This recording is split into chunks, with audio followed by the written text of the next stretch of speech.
Hey, hey, how you doing, Regina?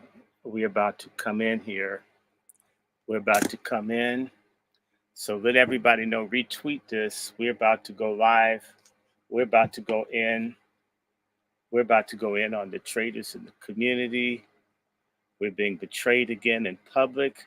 Now maybe people will believe us when we tell people that folks are betraying us. We are not lacking reparations because we can't get it. We have people who are refusing to even ask for it, and it's their right, it's their job to ask for it when their constituents are calling for it. This is what we've got. This is what our situation is, right? What is this? No, I don't want this. I'm waiting to see him put up his space. I'm doing a space. Um, thank you. Thank you, Miss Woodson. We're trying. We're trying. We are trying here. And please like, retweet. We've got just about maybe an hour. Me and Black Alpha are going to do this. MFM, everybody, and look at what happened in California. I told y'all, I told you that it is people. How you doing, Snow? It's people in our own midst that are doing this, that are refusing. It's dereliction of duty. They're elected to office. They've been asked to serve. They promised, they made campaign promises, and then when people say, okay, we really want something, they tell us, no, you can't have it, right? Isn't that amazing? Isn't that amazing?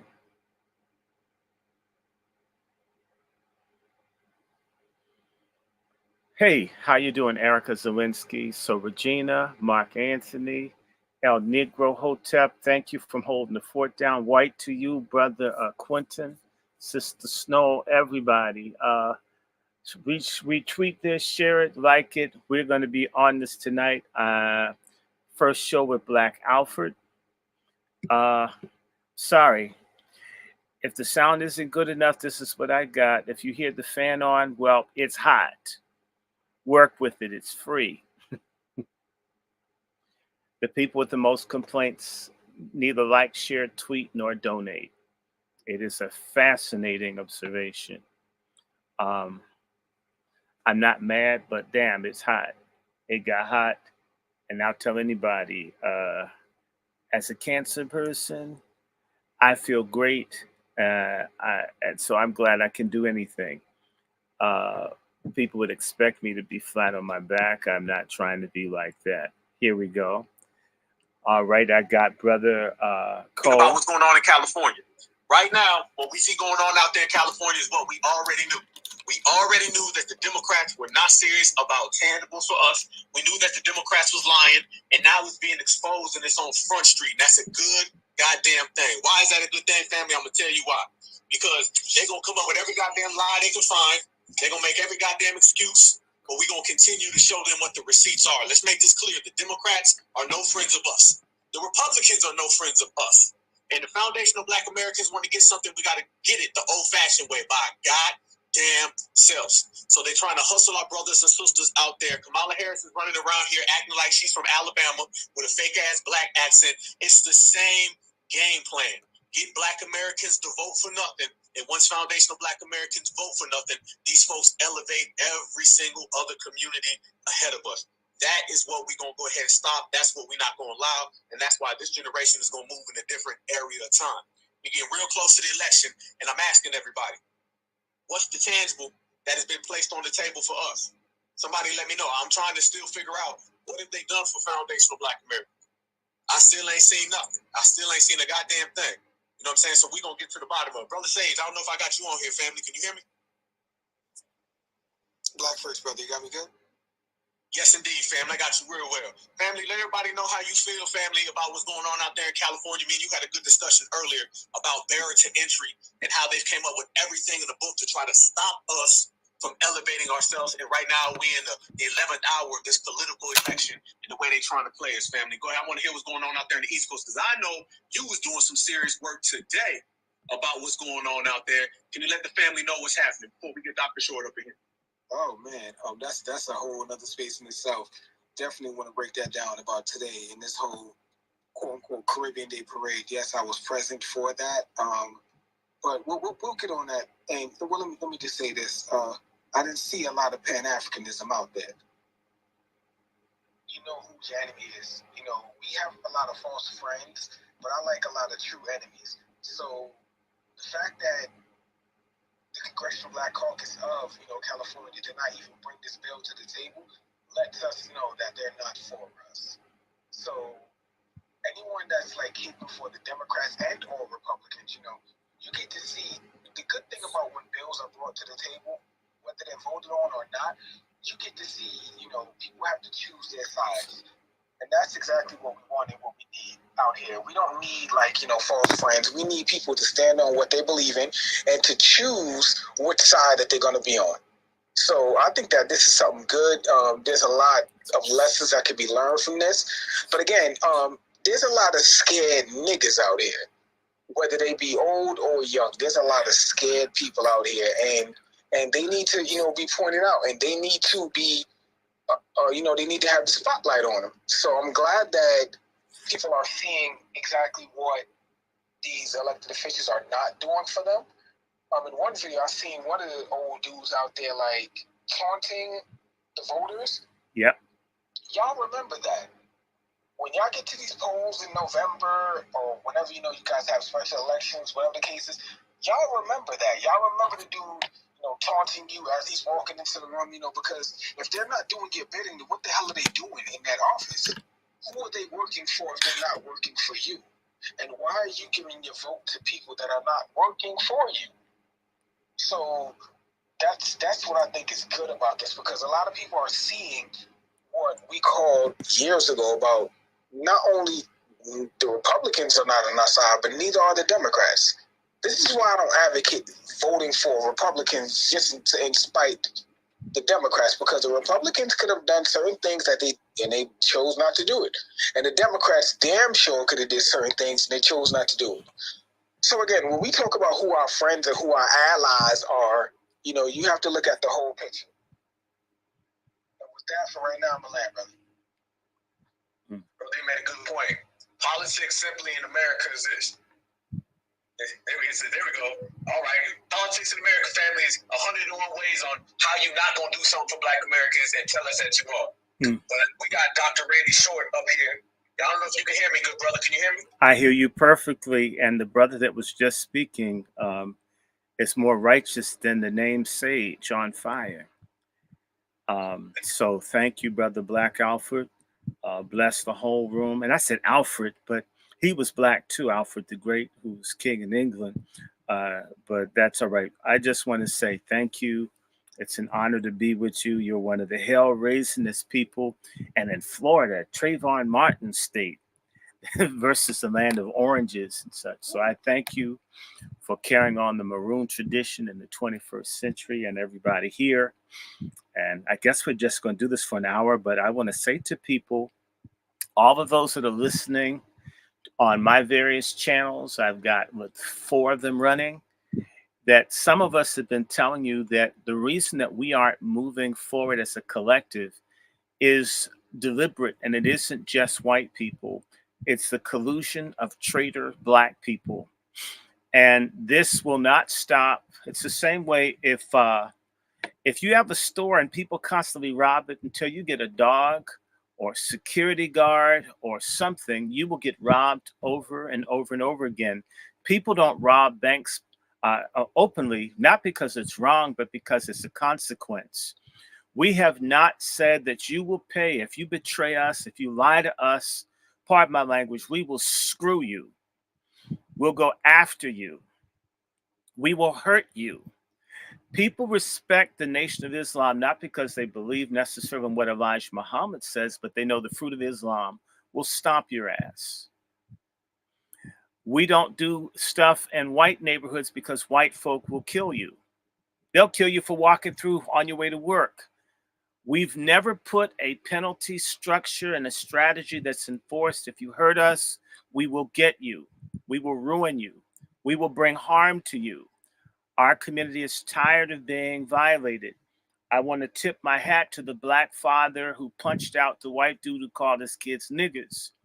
The crime is that he didn't have a community to back him when he struck the man who repeatedly insulted his children.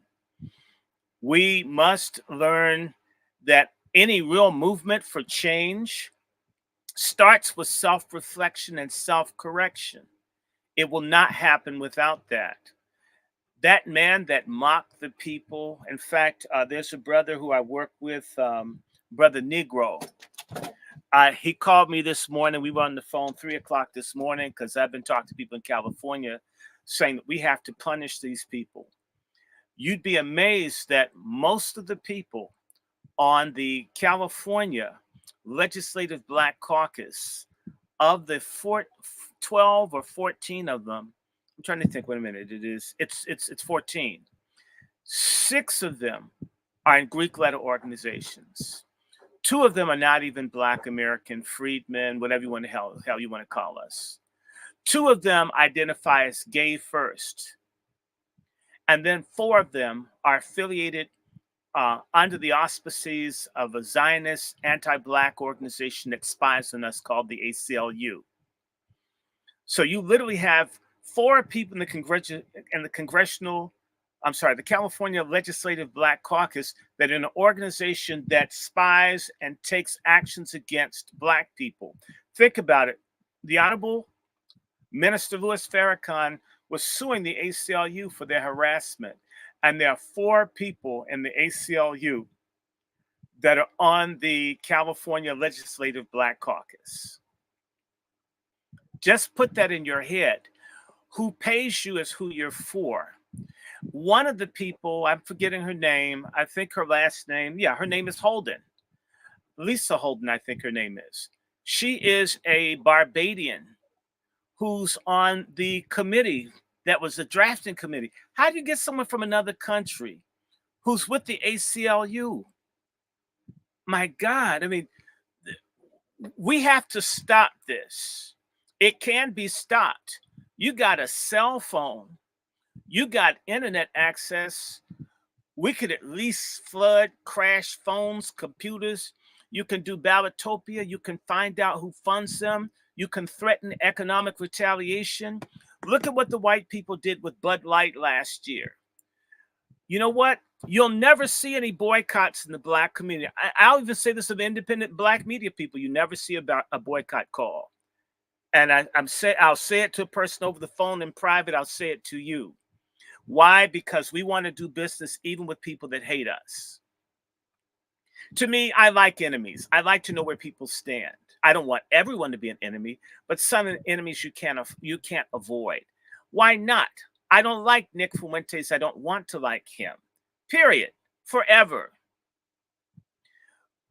We've been lied to and miseducated as a people that everybody's friends and everybody gets along. In particular, one of the most mistaught things, unfortunately, again, I have to point to the institution I criticize the most, is the Negro church, where you're teaching everybody's loving, and yet David's out killing people. Samson's out killing people. Jesus is kicking ass in the synagogue, right? Right? Come on. What's his name? Gideon's killing people. Moses killed some people. Almost every hero and important, the Apostle Paul was killing people. Almost everybody that's held up to you in the Bible that you should look up to, Abraham was out killing people. Fought people and kicked people in the ass when they mess with their people. They may have changed later in life like the Apostle Paul, but at some point there was a group that they felt a part of a collective. If someone messed with them, it was on.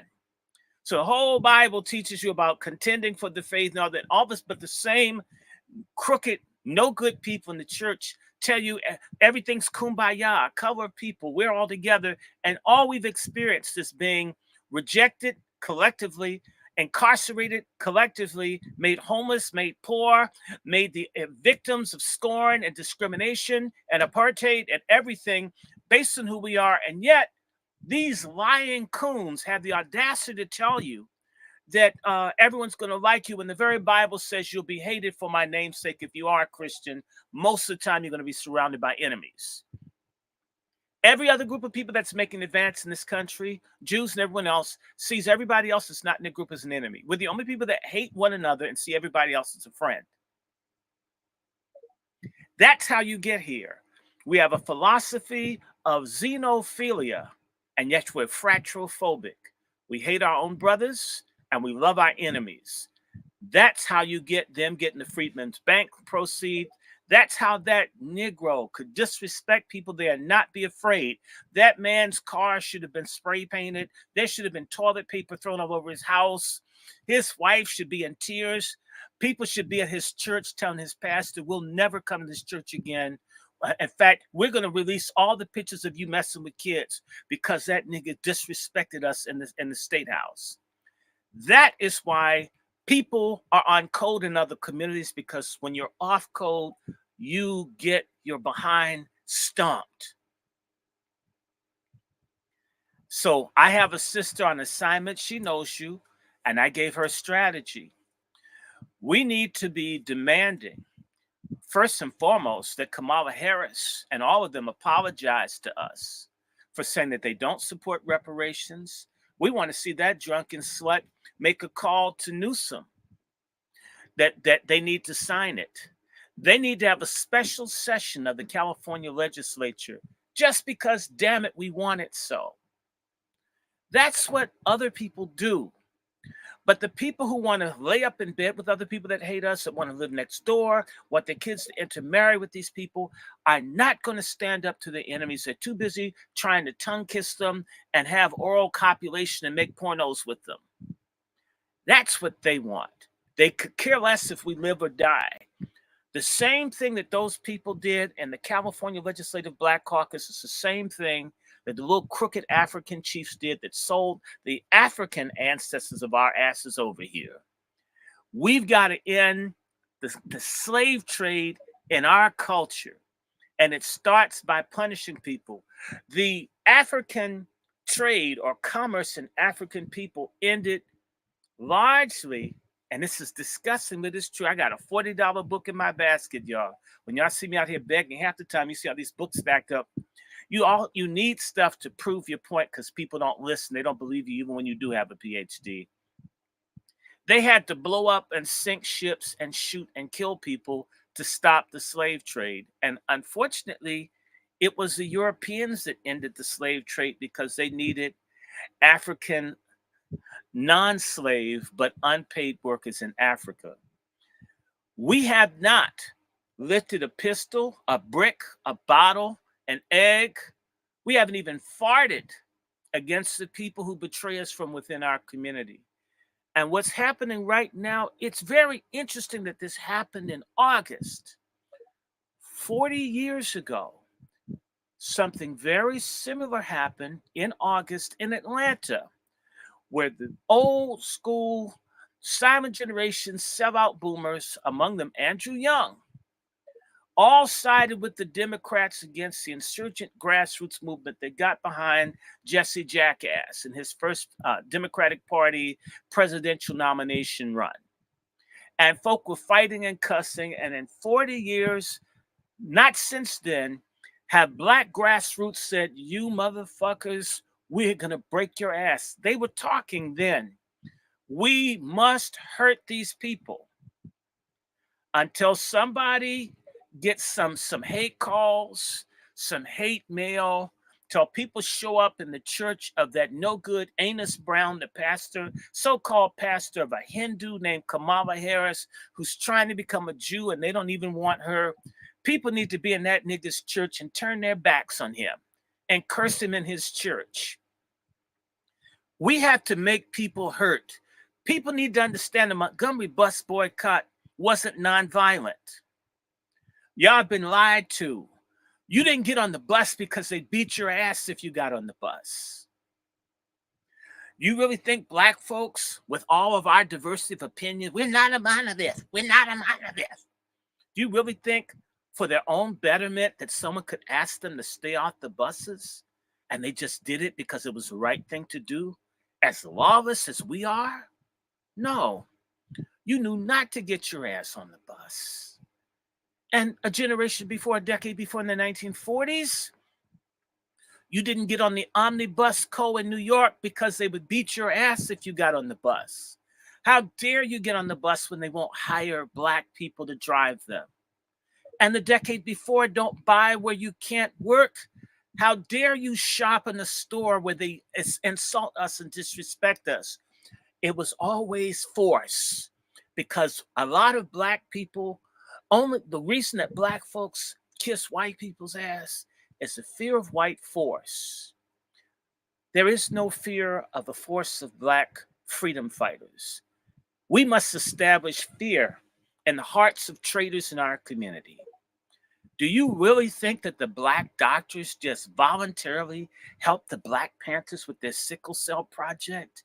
Do you know that they had to threaten those doctors? Black doctors with time and energy just couldn't care a damn about the health of black people till the Panthers came to the gun and said, you know what? We're going to stomp the crap out of you if you don't provide some services. Do you really? I mean, a lot of this, I'm sorry. I can tell you as a person that's gone around and begged people to do things in the black community, could you please do this? And the answer was no. But if I had taken some people some sticks and said, we're going to kick your black, all of a sudden the program would open up. Proof of that, I can tell you, 2001. I was I was taking care of refugees from Sudan. They all lost their jobs. They were hungry. I couldn't feed them anymore. I called a church and said, hey, y'all got anything? Powdered eggs, powdered milk, canned milk, anything? I've done everything I could to feed these people, and I don't have it. And it was a no good black woman minister, Episcopalian, who told me, we don't feed people, or we don't help people anymore. Why would you think we'd help people in need? This is what this little whore-ass preacher said to me. I said, my God, excuse me, Reverend asshole. I went to divinity school too, and a better one than you did. And the Bible says that you have to take care of poor people. I says, you know what? Not only is your church dying, you're a wicked woman minister. And you know what? I'm so angry. I'm going to bring all my friends to your church. I'm going to stare you in your damn pulpit, and I want to see you tell me to my face that you can't help me feed these people that are hungry. And we marched our asses down to church. We got about $600 worth of grocery money. She was afraid. I said I'd look at her and say, put my hands. We won't even do small things. Everybody listening to this should get the names of the head of the Black Greek letter organizations, because they're Kappa Alpha Psi, they're Deltas, there are Alpha Phi Alphas, and they're AKAs on that California Legislative Black Caucus. If you know where your local Boule or Greek letter headquarters is, y'all need to throw up pickets. We need to tell everybody you're a traitor and some kind of deviant if you're in an organization that is against black people getting the motherfucking money that we're owed because of the enslavement and the prolonged discrimination and abuse of our people. You shouldn't be friends to anyone in any of these organizations. How dare them strut around with their colors and their paddles and all their deviants. And they're in all the positions to do what is right for us, and they won't do it. And we get happy because they have little nasty parties. You can get drunk and have a bunch of nasty sex. This is why we're where we are. Those people do just like the crooks did in the cartoon Pinocchio. Misguide the people and turn them into slave asses. This is where we are. These same people in these Greek letter organizations, the Masons and the others, literally let the white people know that Martin Luther King and Malcolm X could be assassinated. They said nothing when Whitney Young was assassinated. They did nothing except raise money off of Medgar Evers' assassination. They took down Marcus Garvey. You name someone that halfway stands up, whether they're saint-like or not, when they are destroyed, they always have the support of the same people that wouldn't even procedurally vote on the reparations bills that could have been before the California legislature. It is no longer their fault. If they're dedicated, implacable enemies to our advancement, it is our fault that we don't treat them like enemies. Don't speak to someone that's against reparations. Don't sleep. That's right. Cut off the dick, cut off the pussy, cut off the love. We have to show people that we're mad and we mean it. Because most people don't really care. My dad had an associate named Butts. He was a politician from Indiana. He was the interior minister under President Reagan back in the early 80s. He was dismissed from his job for making certain comments. There was another white congressman, and he made this comment, and I would love for it to not be true, but for many of us, it's true. He said all a nigga wants is some skin-tight pussy in a warm place to shit. Certain people want a big warm place to shit, and they want a lot of skin-tight pussy, and if you're Roland Martin, maybe it's bussy too.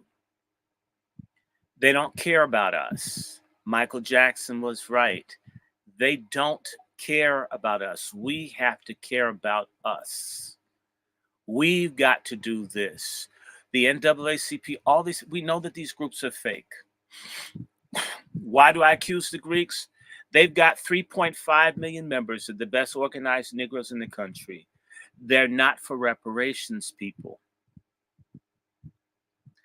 There are 3.5 million organized blacks that are against our restitution. And we think that they're the pillars and the most educated people in our community. They're traitors. No people advance or free themselves from oppression when their traitors aren't afraid, punished, and dealt with. We're the only people. Al Sharpton is a traitor to the black community, and yet he's put up as a leader. All these people that betray us, all these people that lie to us, all these people that use us, all of them. We've got to stop it. And there are things that you can do. We used to do it. We stopped. We're now in our 4th decade of the Boule reasserting control over the black community. The old Boule used to produce people who fought, at least on some level, against injustice, even if it was for just a few black people. The new Boule only care about their awards events, their orgies, their parties, their white contacts, their interracial stuff. They do not care about us. They are enemies. They are enemies. I repeat, they are enemies. They act like enemies. That guy who mocked them in the California Legislative Black Caucus, he let you know he didn't care. What would those handful of people there do? We've let people know, we've trained them, we taught them. Make it, even if you stab every other black in the back and cut their throat, if you betray black people, they won't do anything. In fact, they're jealous and they're hoping that maybe you'll invite them to one of their parties or go let them come and do a friend's day at the gym with you. We've said that we, in reality, wish we could do the same thing to the rest of us instead of saying, when you screw us, you're done. There's a term I use all the time. It's called black self-hatred. Blacks that hate other blacks, like the mayor of D.C., like the mayor of Atlanta with Cop City, like the mayor of Chicago. We're like that, Uncle Fester-looking mayor of Los Angeles.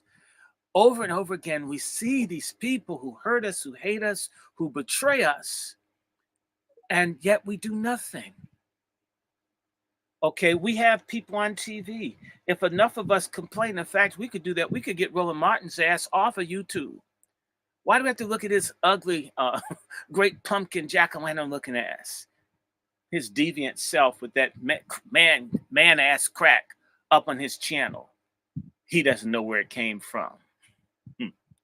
Probably don't know where your next checkup results are going to come from either. That thing that happened in California was planned. People need to understand. They waited until the last day. Why didn't they do it the first day? They did that on purpose. They knew that black people would wait until the last day. The same way, man, just give Obama the second term. He's going to get us. Those bastards should have put us first on the agenda. They had the numbers. They refused to do it. I want to tell you something. You think black studies at black universities happened because they wanted people to know who the hell they were? My father was chaplain at Howard University, Pentecostal chaplain for 40 plus years. Do you know that at Howard University, those Boule niggas wouldn't even let you perform jazz, blues, or gospel on the campus of Howard? It wasn't allowed. Do you know the students had to literally fist fight the cops and go to jail to literally be the black people that they were at Howard? And this is true at other black schools, because the traitor elite black folks wanted the simulation. We've got two courses as a people. A simulation, which means you become something else. A simulation for us is like me becoming a trans woman, when in reality, I can never not be a man. I will always be XY in terms of my DNA. If I hack 10 dicks off, that would be 10 dickless people with XY chromosomes. We can do everything we can to try to be white. It will never work. Why not make black work for us? I'm only going to say the tether issue. When you have Caribbean Day, black Americans are not invited to be marshals or anything, because it's their day. And that's right, it's their day. We're the only people who treat our intimate family business as if it's a collective pussy at a gangbang. That everybody's in the middle of our stuff, that everybody's welcome. We're treated just the opposite of how we treat everybody else. Yet we're jealous and cold and violent and cruel towards one another, backstab and freeze one another out, and yet we welcome everybody else in. Some foreigner comes into our neighborhood to set up business, to exploit us. We rush to his store. A black person has a store, no matter how nice, won't walk in there. You'll wait to see him fail before you'll give him a chance. All these other people know that we don't like ourselves. All the other people know that we're not really down for a fight. All the other people know that a black kid will pull out a gun at a party and shoot his own family for practically nothing, and yet a killer white cop can go around and shoot people like Miss Massey, and that person will live to be 900 years old because we won't touch him. That sends a message. These people are useless. These people are fuckable. These people are robbable. These people are abusable. Even their best educated people won't do anything for them. Why should we? Why do you think that white Republican in California said, let's have a vote? It wasn't because the Republicans want us to have reparations. He wanted to humiliate the black Democrats and get them to vote against the bill and destroy their careers. That's why they also didn't want to vote for people to find out what they really were. This California disaster is a blessing. It is a blessing because people like me who are coon busters telling you, I see it. I watch it. You see people. Look, when I was in the hospital just a few weeks ago, a little black doctor, neurologist, was talking to me like I was a wino. Had he even read my charts, it would have come off that I'm a reasonably healthy person. Your health often says something about what class you come from. And I had to embarrass this coon ass. He's probably Caribbean too. He kept talking to me like I was dumb. And I said to him, sir, it's true I don't know the lexicon of a physician, but I am explaining to you the symptoms and the circumstances of my health as best I can as a layperson. How many people use the word lexicon in common conversation? He should have known, hell, I at least have a good vocabulary for a homeless person. And he continued to do dumb shit. And I had to say to him, I need to change the conversation in this room, sir. Says, which hospital did you start off in? And it's someplace in New England. Says, I started off at McLean Hospital, which is Harvard's mental health hospital. And I did it almost 40 years ago, before you thought about being a doctor. Please stop talking to me like I'm stupid. I have more degrees than you. I went to better schools than you. We're both black men. Why are you doing this stupid stuff to me? He was so embarrassed I never saw his ass again. But these people, they get a job or something, and they treat other black people like they're worthless. The degrees and all that I have were to serve my people and have an income, not for me to look down my nose at somebody. That's bullshit. If we've got millions of black people with degrees in this country, and look at us. There are these people coming to this country with no degrees that are richer than we are. Bill Gates has no degree. Lots of these white billionaires have nothing. In reality, it isn't going to a white school. In reality, it's having access to the damn money that we are owed as people who've been cheated for 400 years, both as Aboriginal and African descendant and more descendant and mixed race descendant people in this country. And I say this not as a boast, but as a fact.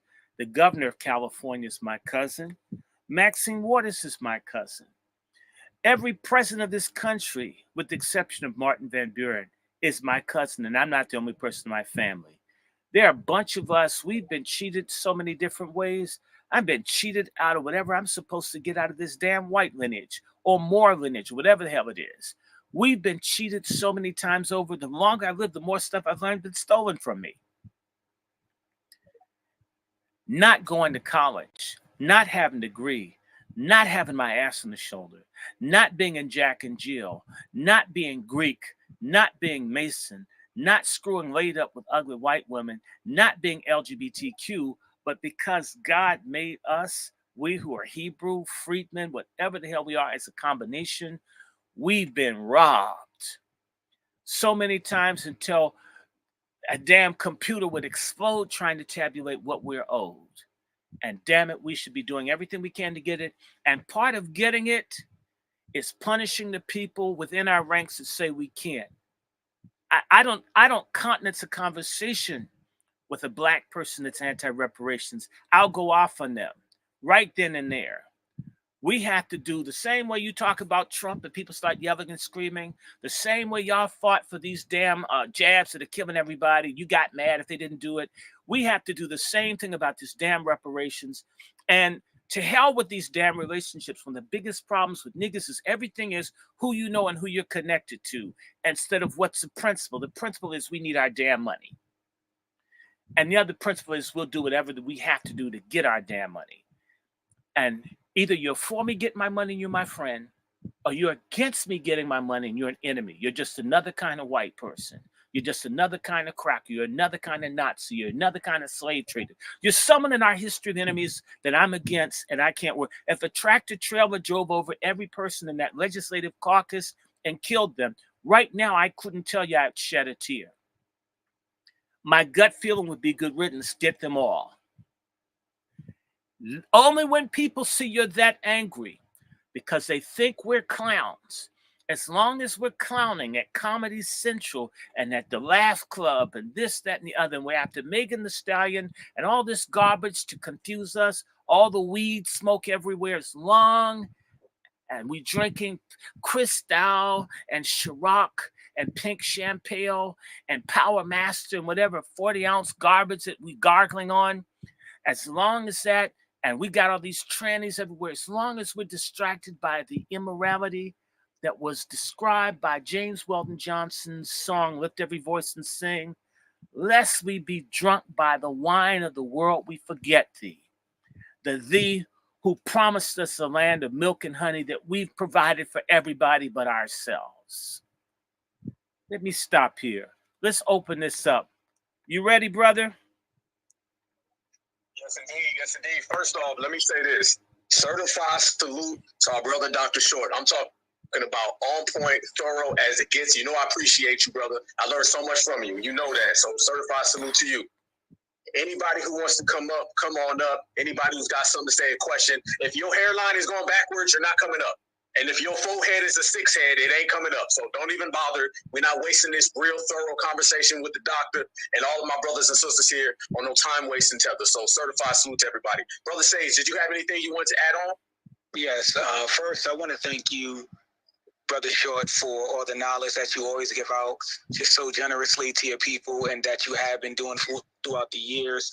And I want to just, again, take my hat off to all of the work that you put forward, because the one thing that you necessarily can't buy today is true knowledge. And I learned a lot, not just from you, but from a lot of brothers that I've come in contact with, specifically on social medias like this. I learned a lot of knowledge from you guys. So I do want to thank you, because this is something that, they're not teaching this in college. So this is something that, we would have to pay a lot of thousands of dollars for. And you just give it away again at a free rate, and you give it away so generously.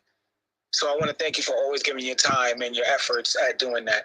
Well, thank you. And I want to say to the family, Yeah. No, go ahead, brother. No, thank you. But I always receive donations, like the sister, I was talking to her and just giving her people to talk to, because we got to do something about this. I want this damn money. I want it. I have stage 4 cancer, and I feel great. And it must be the will of God. I believe I'll beat it. But I get it. Stage 4 often means you're on your way to death.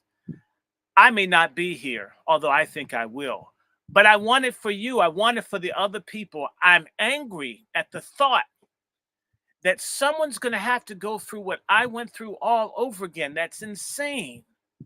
So that's why I helped the sister. Now, she sent me a donation, and she says, I know you didn't ask, but people should do that. Doesn't have to be a whole lot. Do what you can. Help people that you see, because it's encouraging. If nothing else, an email. I do not mind at all pointing people, trying to hook people, connect people. I'm trying to help people. My brother that's in Mississippi, my brothers that are in Tennessee. We have this thing called the Patriarch Summit. I talked to Brother Black Alpha about, to try to find a way to bring our folks together. First the men, and of course this week we're working on the Wazis, the Black women that are warrior sisters. We need each other. I don't have children, so why not give to other people? And you're right, they do not teach this in school. But we need our own schools. We should be teaching it. It should be taught. We used to have places to meet. Now all of the places, there are not even places to gather anymore.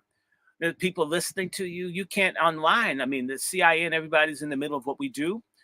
But we have to teach everybody else, share it. And at the same time, if it's given freely, we should help each other out. If Black Alpha, I'm sorry, God, when this brother calls me, I don't tell him no. I try to say, well, brother, what do you want? He called me the other day for a number, and I didn't have it. But I told him, brother, I'll do the best I can to get it for you. I think I got it for him. We must have a mind to serve and look out for each other. We're a nation. These illegals help each other. They live together. They're doing what we used to do when we moved from the South to the cities. Then we bought into this white middle class thing. I see white folks, 10 of them live in a house like illegals. You can't get 2 of us to be in the house without fighting each other, shooting at each other.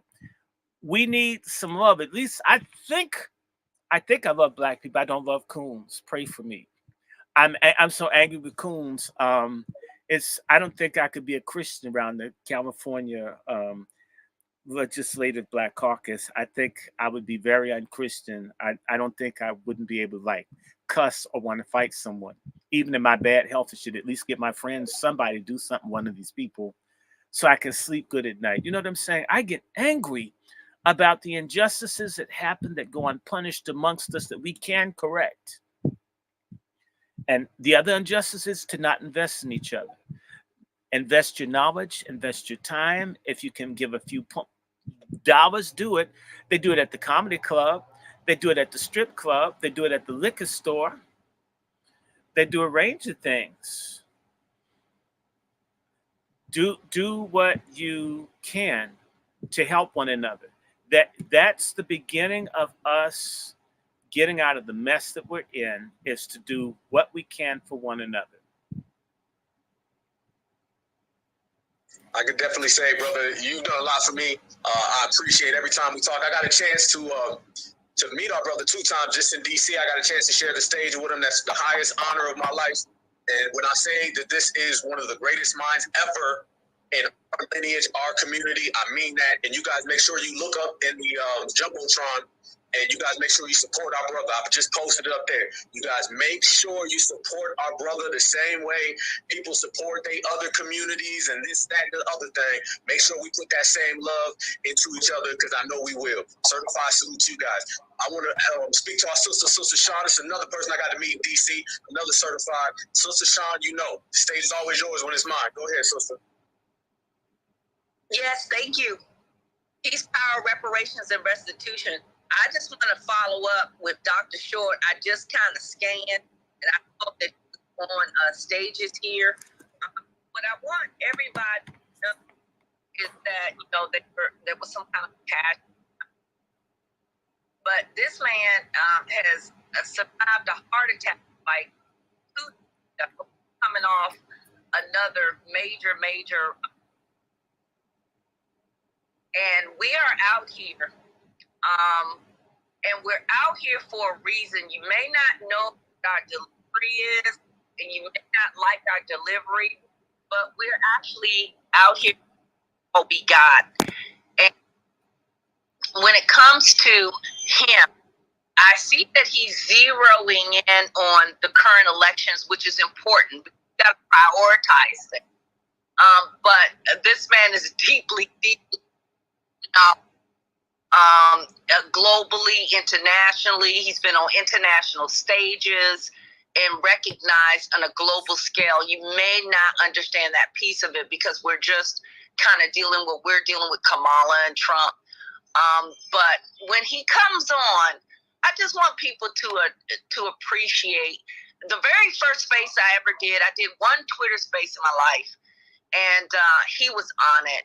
And I tell you, if you were on that Twitter space, you got the equivalent of 1 or 2 semesters in college.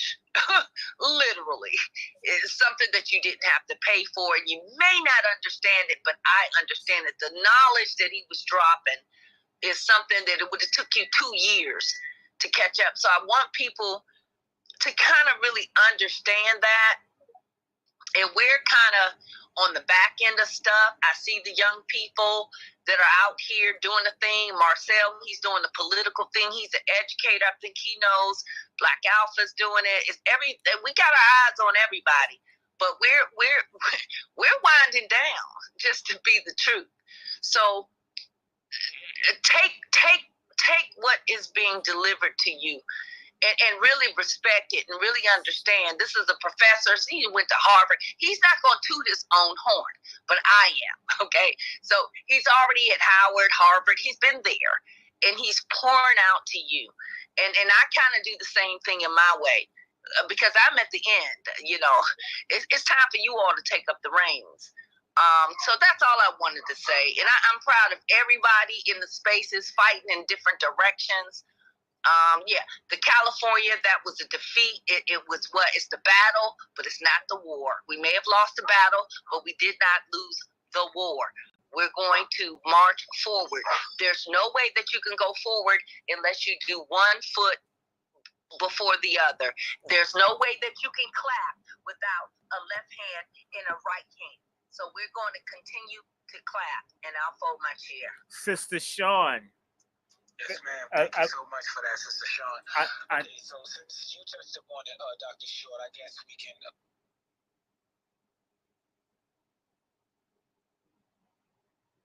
What?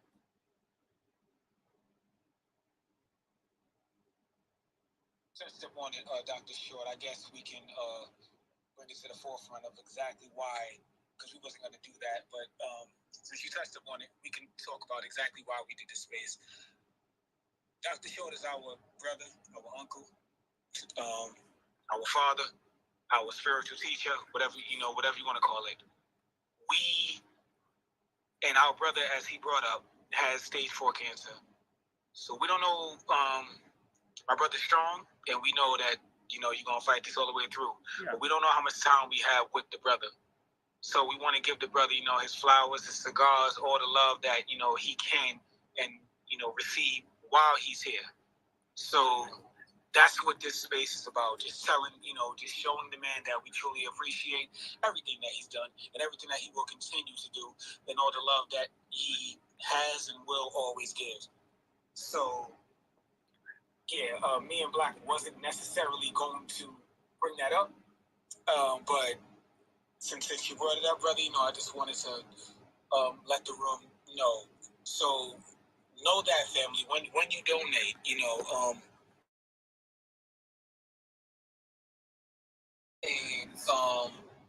when you come up here, let's be respectful. If the brother wants to talk about, I think our brother might have dropped, but he'll be right back on up. Okay, we got you back. Can you hear us, Dr. Short? Oh yeah, I hear you. It took me out twice. It's not Jar. You put my name in this show thing. Sister Sean will tell you, if you put my name in a Twitter thing, you will have problems. And it's not. Bring it on, then. Bring it on. Well, all night long, we got to. Well, no, it's not that. They'll take me out and crash the space all night long. So I never ask people to use my name. That's why I'm a Dakuna bomber. Okay, that's why you don't see the name.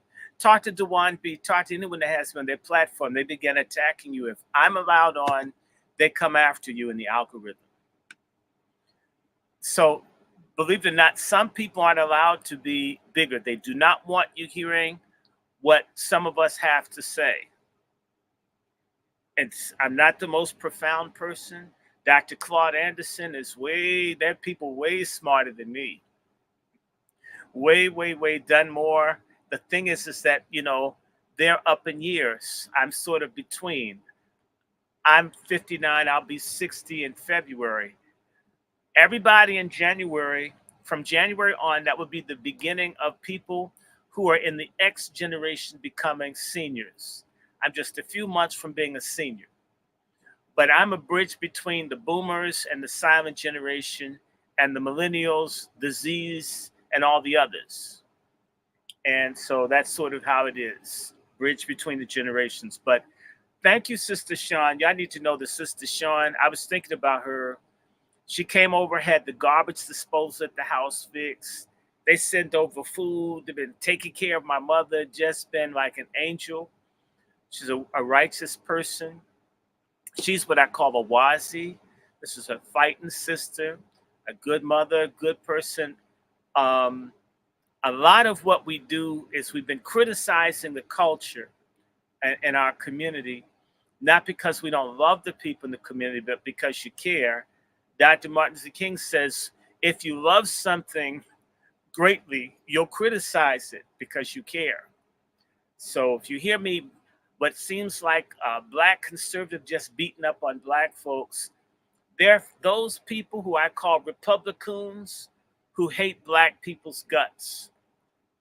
All they do is trash us for money. And then there are those who are criticizing us who aren't paid, and it's because they see us as what we can and should and ought to be, and not for what we've often been forced to be or been tricked into accepting. I want to say this. I feel great. I got to wait until the end of this month for the doctors to figure out what's up, because for me to be in such a bad state, everybody's saying you're so healthy to have this problem. So it's the will of God, right? Because I feel great. The most pain I had last night was gas because I had yogurt. So, I don't want anybody crying. I want people to understand that if I am dying, this is the right way to go. Die fighting. put my ass in a box, that's when the fighting stops. And if I've got a soul, that'll be fighting. We got to fight this. They've been making war on us for hundreds of years. The fear of death or the possibility of death is always real. The scriptures say, yea, though I walk through the valley of the shadow of death. Life is nothing but being surrounded in the shadows of death, because it's as sure as you've been born, you're going to die. So I'm not trying to scare nobody. I don't want anybody sad. I want folks to know that, so you're clear, that it's a miracle that I'm here, and I'm thankful for the miracle. I had severe sepsis for 2 weeks. Sepsis kills people. I didn't even know I had sepsis. I learned that on my discharge papers. People die every day of sepsis all over the country. My father nearly died of sepsis in the hospital in the month of July in 2011. I got sepsis in 2024. I didn't even know I had it. My father had to be put in they had to give him an induced coma. So if I can survive sepsis without medical care at home and bounce back, I don't have to take dialysis. They thought my kidneys would fail, and my kidneys bounced back. And in a day, when they thought that everything would fail, then it is the will of God that I believe in. I would tell everybody this is a spiritual war. I got sick when we were trying to organize our Brothers in the Patriarch Summit. All of a sudden, couldn't do anything. Sister Sean's calling me. I'm falling asleep. I can't talk to her. If you are serious about standing up for your people, it will cost you something. It may cost you friends. It may cost you money. It may cost you time. It may cost you family. It may cause your hair to turn white. Your teeth may fall out. You may be misunderstood. You may do without things sometimes, but so much, this whole economy is vested in the fraud and ripoff and the destruction of us as a collective. It will require sacrifice of some of us, a critical mass of us, to overturn this thing. And the low-hanging fruit are our traitors, even the white Anglo-Americans. Before they started fighting the British Army, the Sons of Liberty were terrorizing the loyalist coons that didn't want an American republic. When we're really serious about our freedom, when we're really serious about our reparations, we'll deal with our turncoats. When you have that whore, Elaine Brown, a precursor of Kamala Harris, who was screwing everybody and giving the secrets to the FBI and others to kill the Black Panthers, she's still honored in our community as a strong sister. Why is that? Do you get where I'm coming from? And I have friends who get none of the love that Elaine Brown gets, who went to jail and served and suffered for the people. We've got Black political prisoners rotting in jail now. Jesse Jackass and these other people haven't opened their mouths. People who are literally dying, people in supermax prisons for you young brothers and sisters. So understand it's a sacrifice. That's the deal I made. I have decided to follow the way of the cross, and the way of the cross is that you fight for the poor and the oppressed. That's my belief as a Christian, not this fake-ass Anus Brown, this takes dicks cakes, these liar ministers that you're paying tithes to. You need to tithe to your own bills so your credit is good so you can buy something. Y'all need to invest in having guns and having a victory garden. Do everything you can for yourself, but you will have to give up something. I know a lot of friends, they have no children. Their whole thing was their movement or jobs you don't get. I mean, I have the credentials. If I apply, I'm going to get told no. Someone's going to call and say, he's bad, short, he's radical. He hates white people. Ask him, when was the last time he had a fight with someone white? Maybe in the 70s, maybe 71, 72. Do you realize that's 50 years ago? But that'll be on there. That understand, it's not fun. It is not easy. But we don't demand reparations or our full freedom because it's easy, but it's hard, and no generation before has done it. It's high time we try. And we are capable. We just have to want it so badly, and work hard, not assume it's going to come cheap or easy. Whenever you hear any stupid slogan like the NAACP had a slogan, free by 63. Well, that's 61 years ago. It's obviously it was a lie. It's going to take a long time, but it's doable. And they're working to wipe us out all over the country. Everywhere black men can't work. Abortion bans at the Democratic Convention. Kamala Harris's main thing that she's pushed is abortion. It's really killed black babies. She's killed all the black babies inside of her. That woman is a psychopath. Her pussy is a crime scene. She's a miserable drunk, I used to work next to the poly substance abuse unit at the Harvard's mental hospital called McLean in Belmont, Massachusetts. I suspect Kamala Harris is a poly substance abuser. She won't be the first one. John F. Kennedy Sr. was a poly substance abuser. Bill Clinton was a poly substance abuser. Kamala Harris is a substance abuser. George W. Bush was a poly substance abuser, alcohol and drugs. Betty Ford was a poly substance abuser. In fact, Kamala Harris's stupid ass thinks that she can do Betty Ford remote at home next to her liquor cabinet. That's a silly bitch, y'all. So don't worry about that. Help if you can. If you can't help, pray. Do what you can do. Our people won the Civil War, doing everything that they could do under the circumstances. If everyone does their share, they won't be able to stop us. The thing is, part of the treason in our community is they're free riders. That's the real crime of the tethers, is that they're free riders. They haven't paid into this black FBA Friedman, Moore. They haven't paid into this. They got on the bus through the back door and are riding like they paid full fare. That's obnoxious. Come on, y'all. Bring some questions. But I want to say this. How many of y'all have heard about Roland Martin's man cave nude picture that he had? I heard about it. Tell us how it went down. Tell us how you feel about it. I think everybody wants to know your take on it. Well, I call him Jelly Roll Morton. I'm not saying that Roland Martin is gay, but that's what he impresses me as. I've always felt that he's a big Trailways, Metrobus, Port Authority type dinge queen. That's how I feel. I feel that he's a fraud. I feel that he's a fake preacher. I know that he was trained by white supremacists in a thing called Project 21. They planned by 2000 that they would have all the leadership in the black community doing what the hell they wanted, and they got rolling.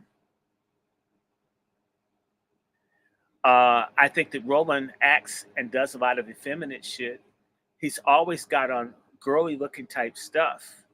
He's always got pictures of him with his behind up in men's faces. Why? I mean, to me, if you keep putting your butt up in someone's face, you're trying to make someone aware of it. It's sort of like a woman putting a boob on your arm or your chest. Maybe that's how they do it in that lifestyle. I mean, I don't care so much about, you know what? Let me say this so we're clear. One of the greatest honors in my life was my English teacher, Dr. Rana Robinson at Howard University, told me when I write, I remind her of, and she said, you're the next James Baldwin. Because when you write angry. I'm from the church. I also get in people's business. To be compared to James Baldwin, I couldn't believe it. I says, come on, you're playing, lady. Look, I just want to pass the course. She says, no, you're a gifted writer. And she says, I didn't give you an A in my class because you earned an A. In my creative writing class, I thought I was a teacher. By the time the semester ended, all the students in the class were expressing themselves like you. You were the teacher. You simply needed to learn grammar. Everybody, are you listening to the papers that the students present? They're now talking like you do.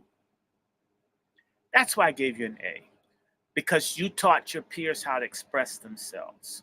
So I love James Baldwin. And I like a lot of people whose sexuality I do not agree with. But I am very angry with people like Roland Martin that put sexuality ahead of their people. That's a necessary sacrifice. If you're going to lead our people, knowing all of the pitfalls and the traps that are meant to set us up and fail us, and trap us to destroy us, then you can't do certain things. You can't take the bribe money like my city councilman who's Omega Sci-Fi named Treason White. You can't mess with the white girls. You can't screw your staff at your office. You have to give up some of that stuff in order to make the impact necessary to be of service to your people. Over and over and over again, we have people who are fighters who come up short because their desire, their flesh trumps out the cause, the purpose. Okay? People aren't watching Roland Martin's show to see the crack of a man's ass. They're watching his show thinking that he's giving them genuine black news information and analysis, which they might get. It's doubtful because of his corruption as a human being. I find him disappointing. It's telling that his first wife left him for a white man. It's interesting that Roland has no children of his own. I mean, I don't have children, but trust me, I'd be trying to bust at least a child out if I had a woman that was trying to be a mother. And that's the only kind of woman I want to be with. I find Roland to be a fraud, that Roland was willing to interfere with national elections to try to steal the questions, the debate questions, to favor hated racist, super predator Hillary Clinton against Donald Trump. And yet he would do that for Hillary Clinton without any assurance of a job. And yet he tells us to not want reparations. He's a despicable man. He's an unattractive man. He's an exhibitionist. He's a narcissist. He's a fraud. And I want to mention to you in 2018, when the Howard University students shut the school down because there was no financial aid money for them, because there was a gay cabal in the Howard University administration building and the student services, financial services office that were over awarding gay students, and I guess non-gay students that weren't engaged with them were homeless, were hungry, were at risk of their lives in the wintertime because someone who screws someone gets extra money. That's amazing. Roland Martin, when he covered the story in 2018, he defended the young man that got $500,000 in student money for clapping his ass, but he didn't interview the students who went hungry, that were homeless, that had to drop out of school, that were injured. Showed me a bias somewhere, but I also know, Roland Martin's buddy, who's a person that promotes what's called SGL. SGL is a Pan-African LGBTQ, but they say it's not. Okay. It's a Pan-Africanist creation of basically making homosexuality natural, normal, and good. This guy's philosophy, Cleo Monago, is that African same-sex, two men having sex in Africa is good. It's different from two white men having sex in Greece or in France or in New York City or in DC or San Francisco. That's bad. But if two black men do it, it's good. It's in keeping with our African roots and culture. This is one of the major show consultants for Roland Martin.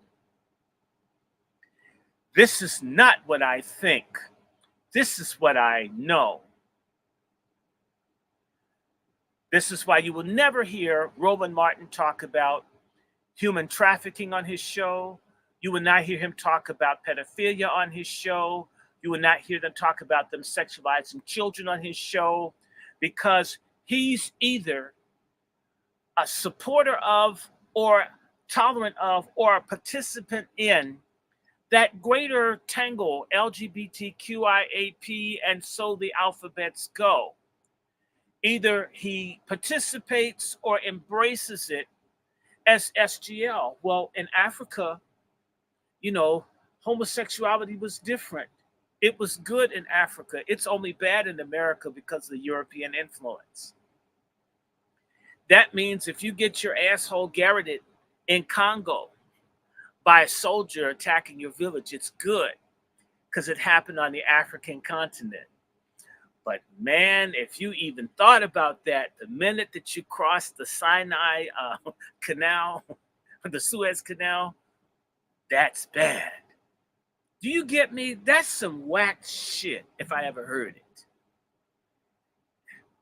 And I would say this. Do we need brotherhood in the black community? Yes. Do I like Tariq Nasheed? Yes. Is Tariq Nasheed the prettiest, hell-raisingest nigga in new black media? Yes. Do I need an ass clapped? No. Do I think that they're smart, they're funny, they're witty, they're cartoons? I think we should like one another as brothers, but there's a limit to it. You will never hear Roland Martin talk about the HIV epidemic all over America amongst blacks, and it's rising most rapidly among black women. Why not? If you gave a damn about same-sex attracted people, which, and if you did, you'd come out and be honest about it. You'd be real about where you're coming from. You'd be real that all of this Divine Nine stuff, it's become quite deviant. Roland Martin hasn't complained that they're trying to have trans women and trans men in Alpha Phi Alpha. Why hasn't he? Why didn't Roland Martin cover the recent vote in the AME Church, which narrowly defeated a move for same-sex marriage in the nation's oldest black church and institution in Columbus, Ohio, around the same time as the Democratic Party National Convention? It was something like 972 votes against same-sex marriage, and it was something like 822 for it, which means that the for is going. Maybe by 2026, our oldest black institution in the country will support LGBTQ and pedophilia. I thought it would happen this time, much to my surprise, but I'll tell you what the problem was. The $100 or $120 million stolen from the retirement fund of all the people that work for the AME Church was the main issue. And it's interesting. Maybe that's a harbinger of good, that money, cash, bills, things that matter more so than busting a nut or munching carpet, was the most important issue for the convention or the conference of the AME Church in Columbus, Ohio this year. Maybe we as a collective will put money, food, survival, shelter, self-defense, and reparations as a priority over some sex bullshit. Just maybe. Let me shut up. Come on, y'all talk. I'm tired of talking. Okay. JM Luxury, you have anything for the doctor?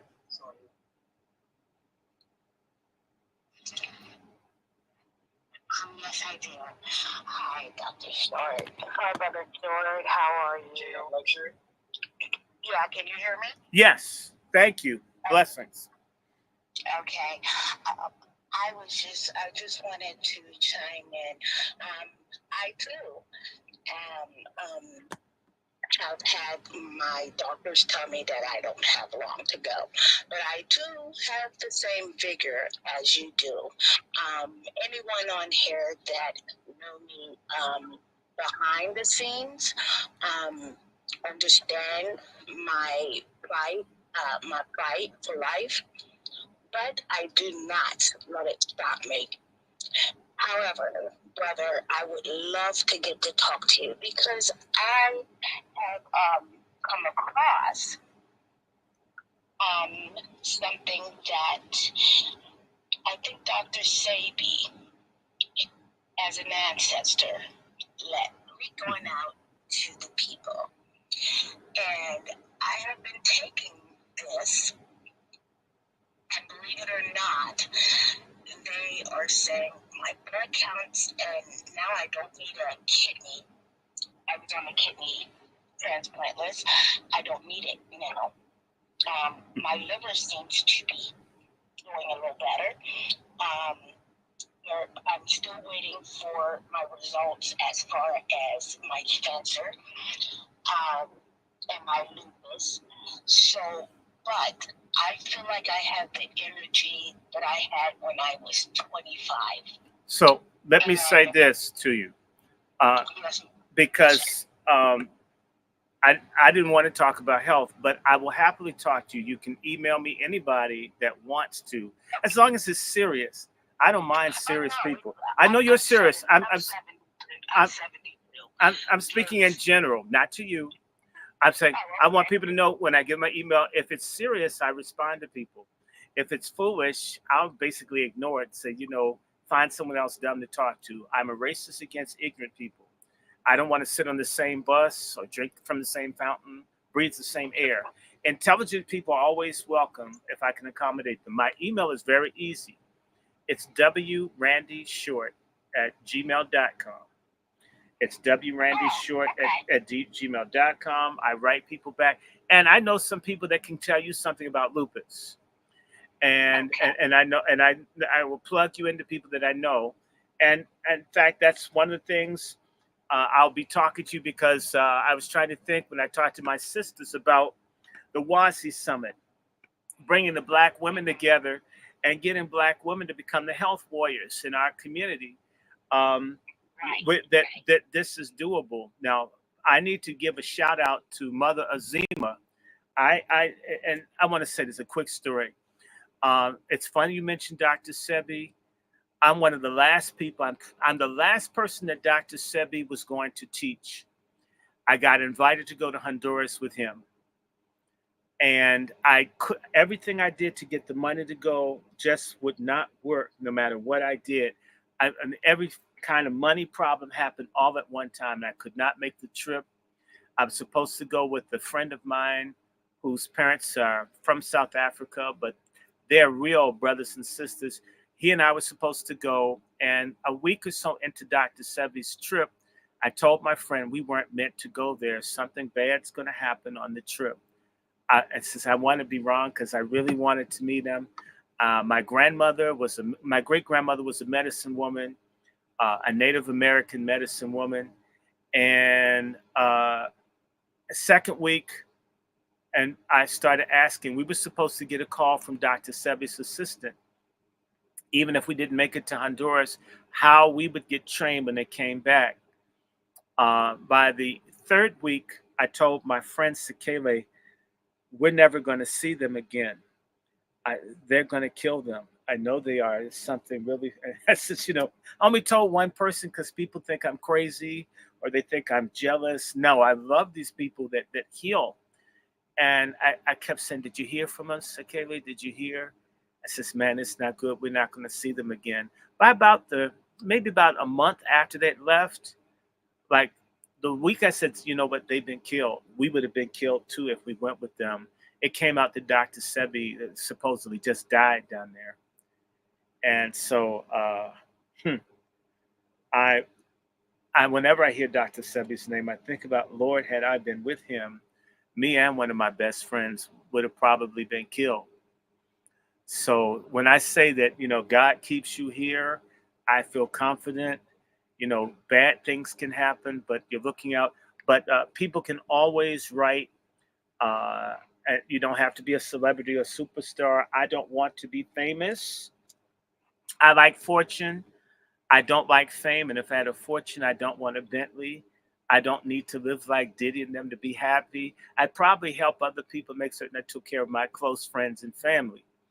So feel free. And by the way, if you use Zelle or PayPal, that's a way to donate. It's my email is the same as my Zelle or PayPal, W Randy Short. And we didn't say it, but my Cash App and Patreon are all Dr. Randy Short, the $ for the Cash App, whatever. But sister, please write me. I want to introduce you to Mother Zima, my big sister, who I want Brother Black Alpha to have. Azima, she used to help the astronauts prepare to go into space, and she's no, this is a black woman. She's the second group of hidden figures, black women, and so she's the one that advises me. I'm probably alive because she was the person telling me what to do since I've come out of the hospital and 2 years ago. And so the doctors can't believe how healthy I am, but I'm not doing anything but what she tells me. I pray and I call her, right? And so stand by your good black women. They are out there. Her name is Azima. Anybody that wants to know about Azima can always call me. I'll always share with you her email. Just don't call her with BS. That's the only thing we ask. Don't do BS. I know you're not going to do it. You're 73. But the other people, I'm sorry. Well, you're going. Well, thank God for it. We all need those years, right? So, anybody. I am gonna reach out to you because oh my God, I have me and you are gonna just like we want to just ping off of each other because the energy you have, the fight that you have, and Black Alpha. No, I think I've been in a few rooms with him. And I have this passion for my people, and I have I unapologetic, let's say. Okay. And why do we apologize? No, these people can't apologize for slavery, genocide, lynching, Tuskegee, medical apartheid. So why should we? Well, no. Why are we even? Why is it even a thought? And that's part of being oppressed, that we tread lightly about who or what we are. When we're some of the we are the greatest people that have ever lived, in as much as we made the greatest country, we've just been robbed. So the thing is that we need to get, pardon my language, we need our MFM, which stands for motherfucking money. We need that, and that's it. So let me tell you about this reparations, and I'm retired now, but I still have my clearance. Okay, I was a speak this up beside the door, and everybody knows what that is. And my father, after being raised under Malcolm X and everything, he told me, one of you, and I have 9 brothers and I'm the only girl, one of you are going to go and infiltrate the system that's been infiltrating us. And so that's what I've been doing. I've been deporting these people. I've been deporting them. I have been shot by the government. I have been ran off the road. I have been everything. And each time I show them, I'm not scared of you. You don't scare me. Nothing scares me. You know, we were born to fight. And so I'm not afraid of anything, but yet I want everyone, if we all can have that same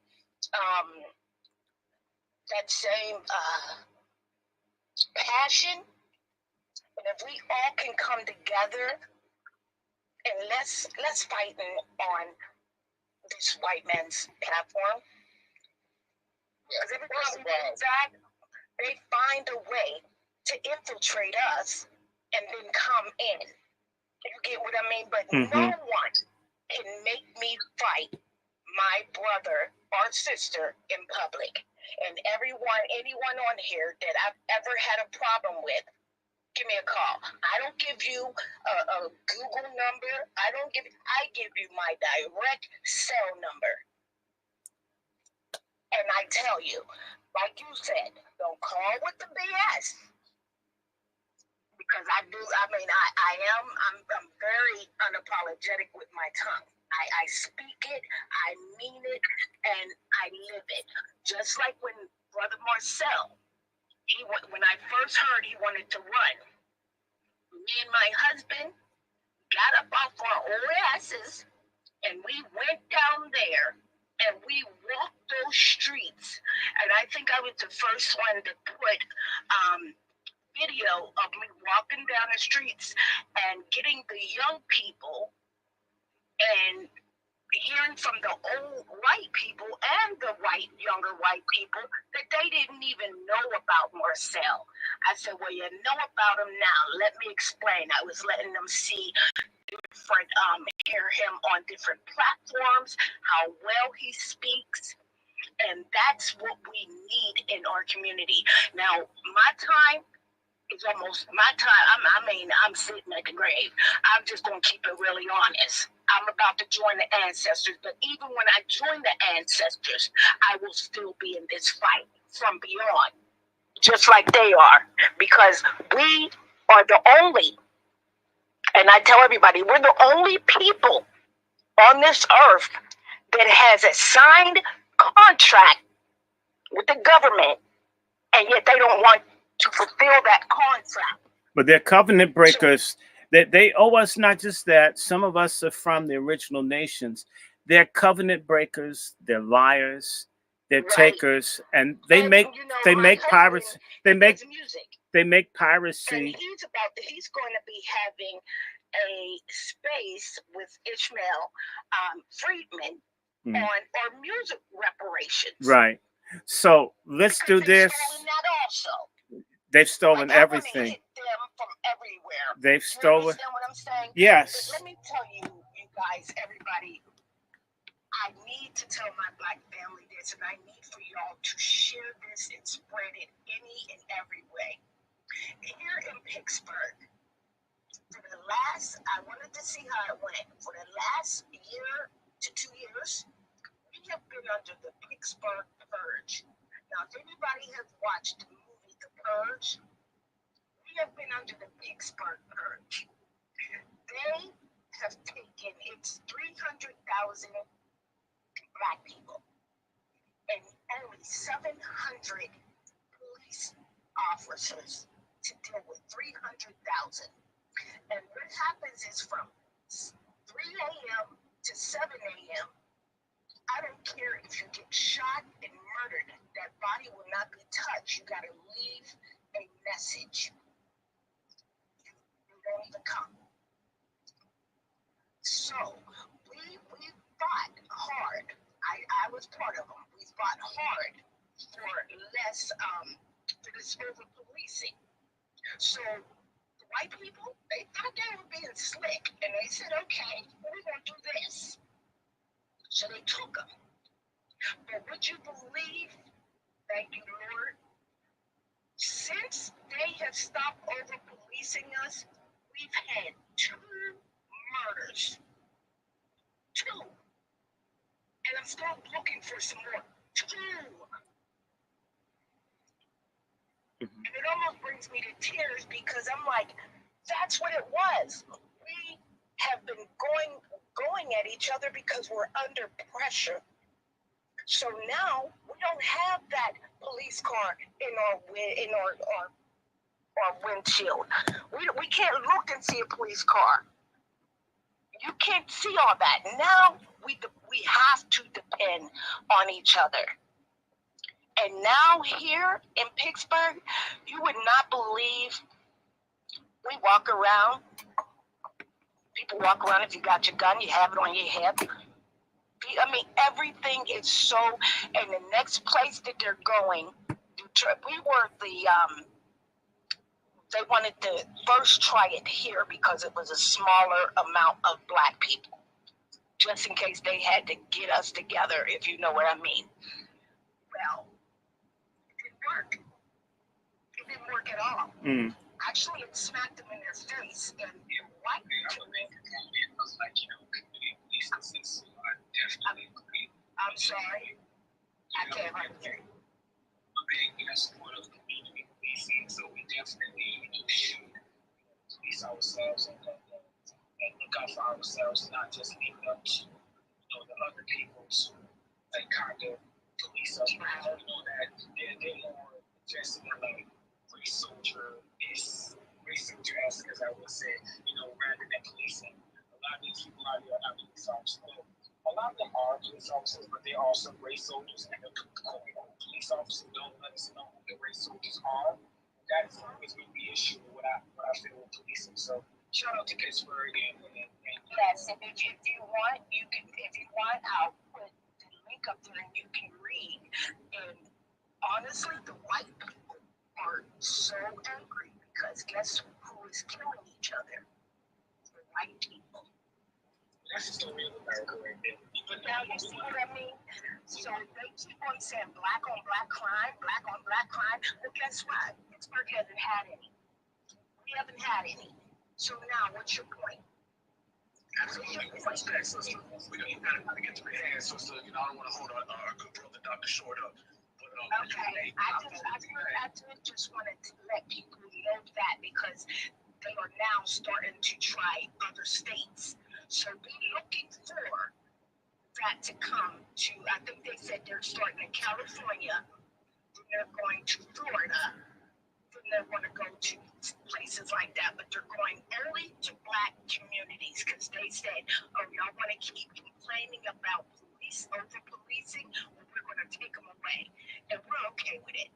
Thank you very much, Black Alpha. Hey, much respect to you, beloved. I just followed you. If you need anything, make sure you hit me up. I'm right here anytime, okay? Much respect to you. Much love to you. And much love to you. And I love all of my family. And can I say one last thing and I'm out? Family, our biggest shield, our biggest gun for any war is let's get our families together.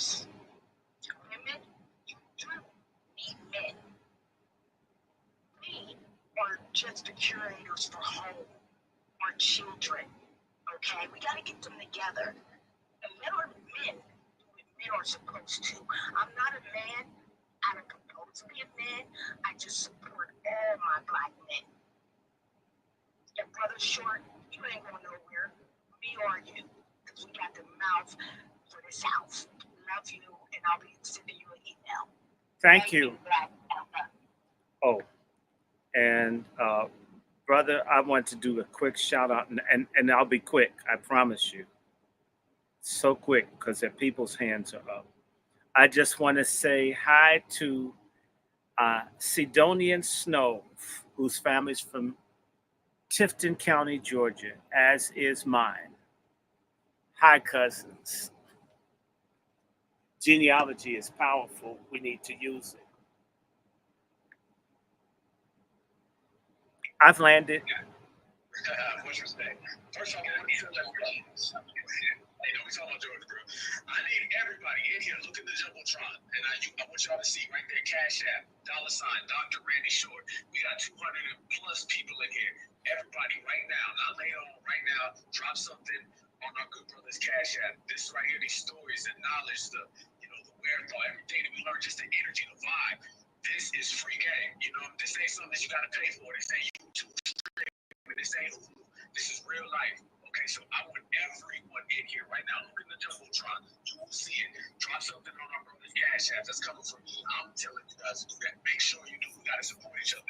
Each one, teach one. We all do a little. We all do a lot. And this is the way we move through the cycle of the process. So I want to keep it going. Sage, did you have something you want to say, brother? I think I'm from the Church of Black Power. Come back up, brother. If you're there, come on back up. Anybody else who has questions while we have our good brother Dr. Short here? I don't want to hold him up all night. So if anybody has questions, make sure you utilize this opportunity so we can take this game and we can move forward in this movement. All of us collective as one. But brother Sage, did you want to add something to say? And then we'll move on to everybody else. just to reset the room, our good brother Dr. Randy Short made the announcement that and I don't know if the brother wants to talk about now, but so please don't gadget with that. Just just past it, but he made the announcement that he has stage 4 cancer, and we want to show the brother love. We want to, just be there for the brother financially and, show me. So that's what this room is about. Just showing his brother love, thanking him for all of the knowledge that he's given throughout the years and continue to give us, God willing. So again, I want to get to the hands. Please keep it brief if you could, because we don't know how long we have the brother here. So we want to get as much people as possible and be respectful of the brother's time. So 400, Sonya.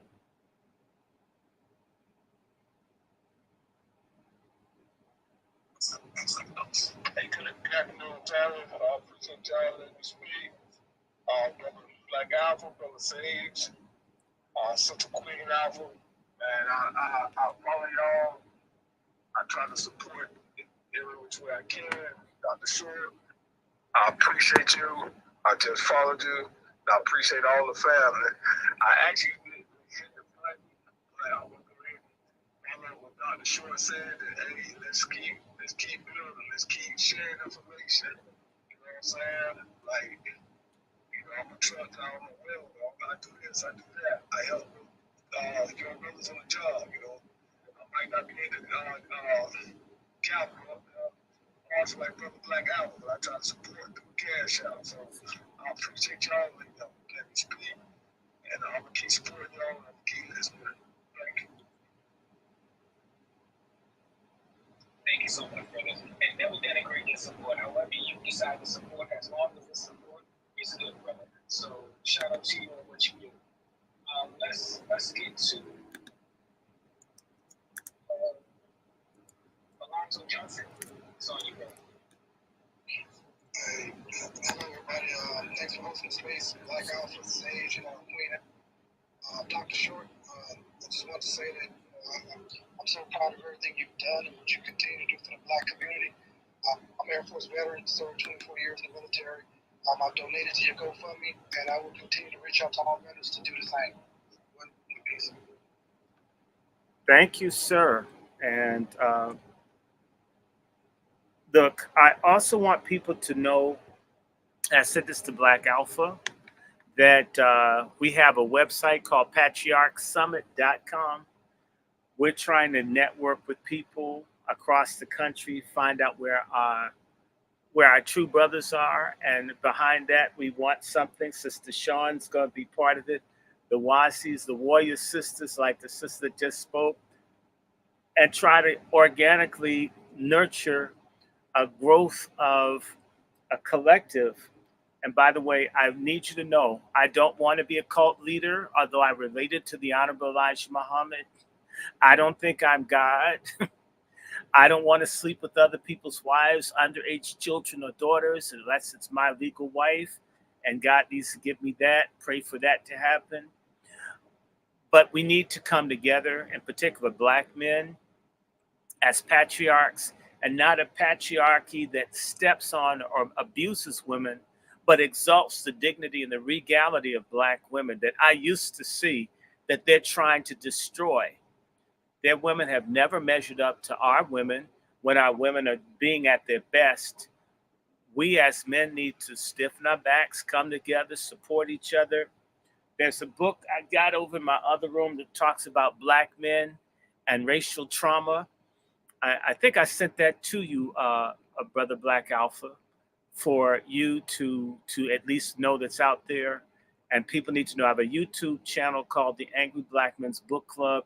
Haven't done a lot of books, but I'm going to try to get back to it. I want to let everybody know today was the last day that I had to take antibiotics. I've had to take it for 6.5 weeks straight. And that's been a trip. Now it's over. So I think I'll be better. I have all these books for those people to see the books I bought, things I read, I want to share. I do want to look at that book on Black men and racial trauma. And I want people to know that, and I've said this to Brother Black Alpha, if you think that we can work together and get something done, reach out. I give advice all the time. I won't do some things like people say, I want you to read my dissertation. I'm thinking that's crazy. Are you going to pay me? Because I have to pay to get mine read. But if it's something within reason where we can serve and help each other, like I see Brother Negro on here. Brother Negro and Sister Nicey, Brother Negro here. He's the one that exposed all of the ACLU, Tethers, and Boule people that I sent to you, Brother Black Alpha. Has someone that's Negro on here. He's a couple rows down. You need to know him. He's with the Negro Knights. He is he's like the angriest black man from New England. Do you realize if you put that nigga on the South Pole, global warming, we'd lose all of our coastal cities. I mean, that's how angry he is. So if you think I'm militant, you should see the younger people behind me.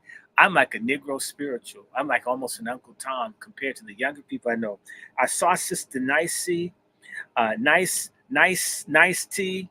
She's in California. She's the sister who's going to work with us to see how we can get a nexus to raise hell in California, because that's some bullshit and we can stop it.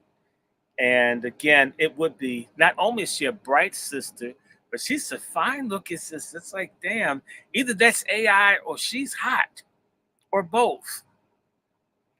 I see a Mark. I don't know if that's Mark Carter, but if that is Mark Carter from Chicago, who's turned the whole city red, God bless you. Bless all the people. And let's ask some more questions. If you think we can do this again, you can look for me. I know that they blocked my stuff, but I'm the Angry Black Men's Book Club on YouTube. If not, email me. We'll figure some way. Again, I want to mention that Mark Carter, who's in here, this dude has raised so much hell. I see Angry Black Man, ABM, that's in Baltimore. I see Sister Brooke from Crooklyn. She's the one that shut all the damn Asians down. They all hate her. She's the inspiration for the anti-hate bill. Yeah, the sister's right here in our room. The one that caused all the trouble in New York. She's on here.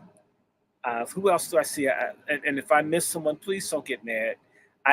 I'm not trying to ignore anybody, because Negroes get all sensitive, and they're almost as sensitive as a white dude with a small dick that has Down syndrome. Please don't get sensitive like that. If I missed you, I'm not ignoring you. I'm just trying to make certain. I say I saw someone and I passed. Oh, Devin Cole. She's always around. I think she's in Chicago. She treats me like I'm a white man. I get so much respect, love calls, and oh my God, someone black in Idaho. Damn. I mean, brother, can we help you move? Shit, we need a GoFundMe for you. I don't know how. I'd like to see how he's making it. He probably has a house full of guns, probably has an AR-15 and some rocket launchers, because it's rough out there. I tell you, it's pretty country, but I stay in the hood, although my area is now gentrified. There are enough rainbow flags and stuff. I almost feel like I'm an AIDS virus test. There's so many flags in my neighborhood. Anyway, let me shut up. Shout out to you, Dr. Short. And yes, Brooke, she's been causing so much trouble in Brooklyn. Why are you such a troublemaker? You need to stop it, bro. Stop causing all that trouble. Let's get to El Hotep, white woman to you. Let's get to El Hotep.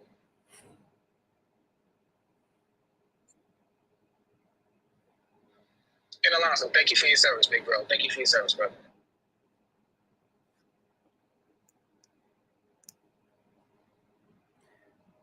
I can't hear, but El Hotep, he always sends me all this information. Now and then it make me mad. Don't send me no don't send me no anti-Christian stuff. I'm a Bible Negro. I mean, some of us Bible Negroes are for real. I mean, the fake ones like TD Jakes, send that to them. They need something to bother them. But anyway, he always sends me good stuff. Always keeps me informed. But anyway, questions? Come on, what do y'all think about Roland Martin? What do y'all think about these sellout Negroes in California? What do you think? In fact, we're supposed to talk about Kamala Harris. Can I go ahead and do that and just say to y'all that Kamala Harris is a total hoe? I had an hour conversation with Judge Joe Brown and her today about her today. I think El Hotep got a question for you. Oh, I can't hear him. What's he saying? I can hear you now. Yeah, man. I hope everybody's doing good. Dr. Short, man. been a while. It's a pleasure to talk to you finally and stuff like that. So I left the channel. So if anybody cutting up in the channel, I can't see right now because I'm right now on the space. But we need Brother Bag X to come back, man. So whenever you get a chance, if Brother Bag X can come back, man, one time, tell us how he been doing and get some insight on how everything's been going. I tell you what, I think I can do that. I think we can have him on Thursday or Friday or both. Y'all need to know that if you go into Twitter right now and you look under black, there used to be lots of black things that would trend. For the last 4 months, you can't even see black Twitter sometimes. You don't even see Black Lives Matter sometimes. Everything that's about black people has been attacked throughout social media because they're very afraid of people like Brother Negro. They're afraid of Black Alpha. They're afraid of El Hotep. They're afraid of Brother Sage. They're afraid of people. And so we don't always see stuff. And so I don't do announcements because if I announce I'm going to do a show, they make it so you can't see it. But if you want me to do Brother Bag X and you promise to share it with some people, Brother Bag X wants to talk about Kamala Harris. I definitely, and I want to talk about all those fat, big titty Greek letter broads that are trying to get us to vote for her. I'm sure Brother Bag X he supports Biden. And he probably thinks that Kamala's blowjobs gave him Alzheimer's. So we could do that. We could do that. I mean, I didn't know people think about it. Okay. I know Sister Devin will miss Brother Bag X, so we'll do it. I'll do something this week. I feel better. Y'all will not believe it. I'll say one more thing so y'all know. They gave me contaminated blood 2.5 years ago, and that stuff should have killed me.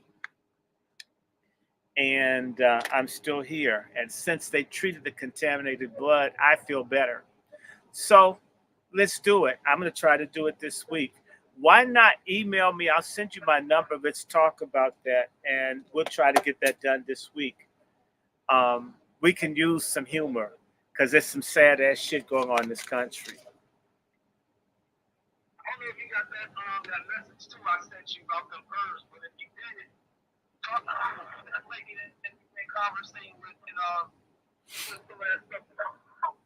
Well, there is a very good website called it's called Herbal Results. Herbal Results. It's a brother. He's like a Dr. Sebi. He's down in Florida. It's called Herbal Results. His stuff is kind of pricey, but I trust me, I've had people send me everything. I got soursop leaves. I'm just waiting for the cannabis oil. That's the one thing that nobody has come up with. And I've got to sneak it past my Holy Ghost mother and shit and make sure she don't find it. She'll think it's from Jesus and go anoint someone in church and then say, you gave me some dope oil. So I've got to try to figure out when I get it, how to hide it and not have it anywhere. My mother goes through stuff. She acts like she's a narc. She's convinced I'm on something. So I don't know. If you grew up with the apostolic Pentecostal holy roller mom, they're always in your stuff. I mean, looking. You know, they think your ginger ale is beer. Let me smell that. Okay. So, yeah, that's the only thing I don't have is cannabis oil, brother. And so, trust me, I have everything.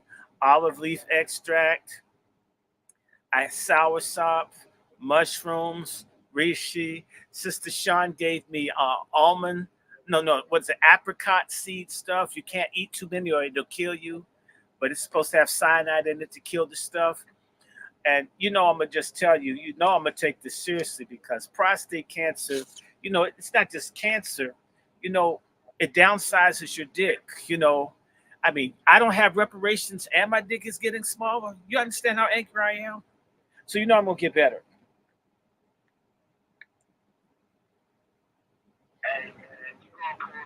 Of course. I mean, I didn't plan to talk about this. That's what I'm trying to tell people. Don't be sad. That's the fastest way to make yourself sick and me sick. It's for you to be. People have been more sad than me. I'm trying to tell people be okay. I've been through this. Um, uh, I told you I just survived something deadly in July. The doctors don't know why I'm not dead. I'm not going to die until God says go. And when God says go, it's really time to get going. So let's deal with California. I didn't want to talk about this. Not that I can't. I want to talk about sellouts, coons, traitors, Jelly Roll Morton's punk ass. I want to talk about whore ass Kamala Harris. I want to talk about those no good, big titty, bloated broads and AKA and those mannish looking deltas that look like rhinos in St. James suits. And all the punk Negroes talking about voting for Kamala and how we get our damn money. How do we use this crisis to get paid? It's time for us to get money.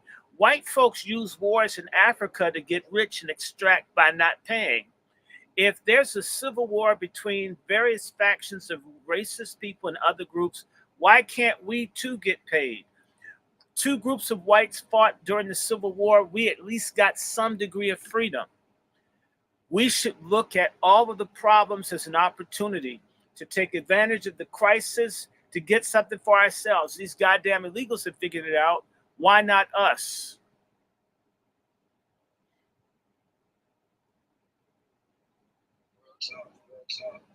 Yes, sir. Okay, let's get to the Church of Black Power song.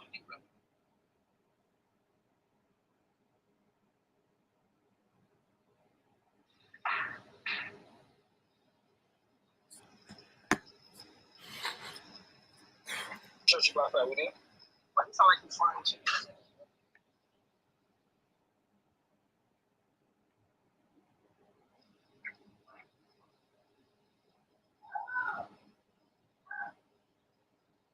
Can you hear him?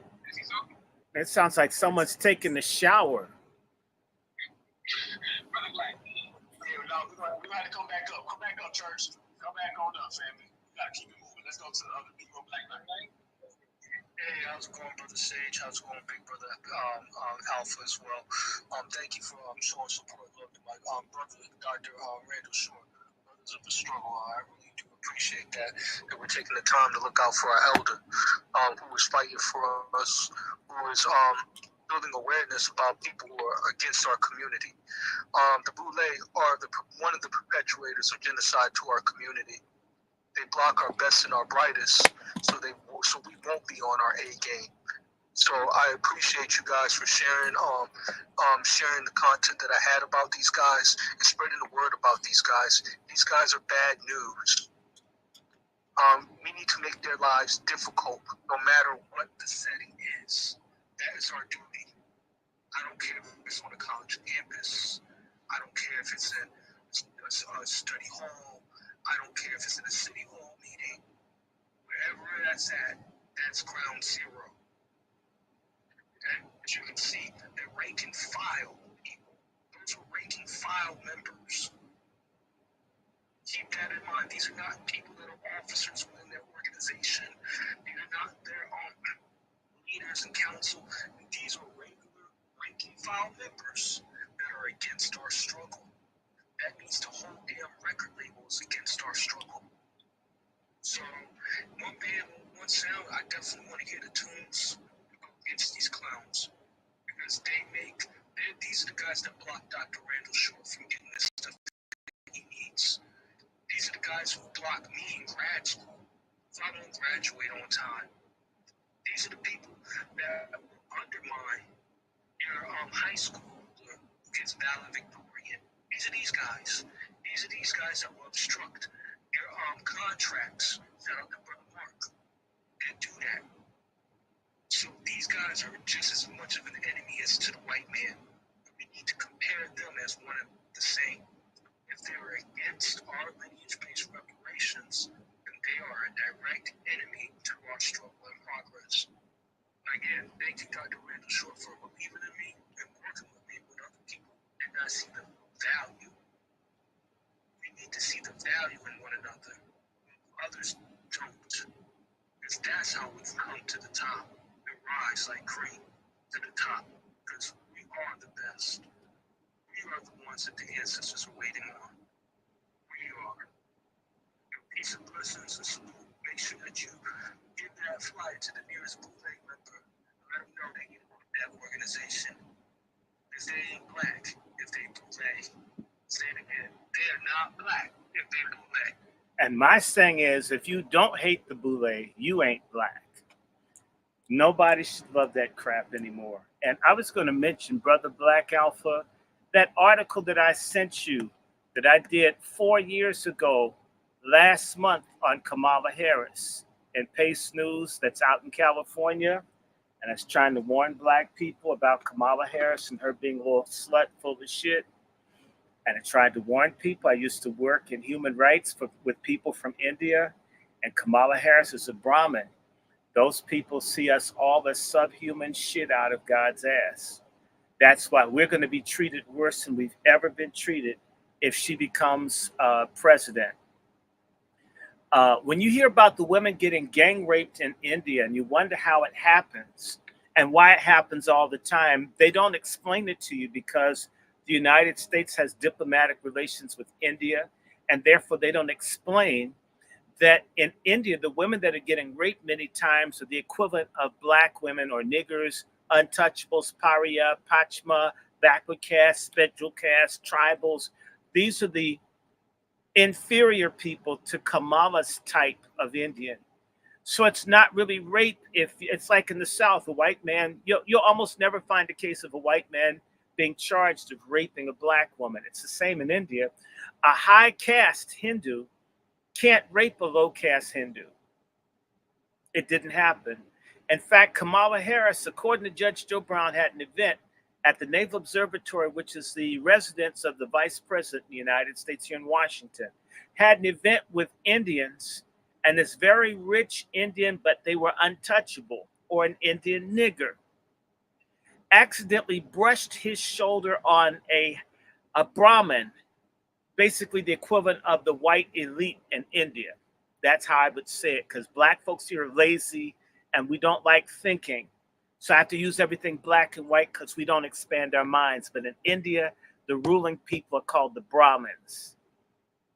They're the super rich. They are the religious ritual people. They're called twice-borns.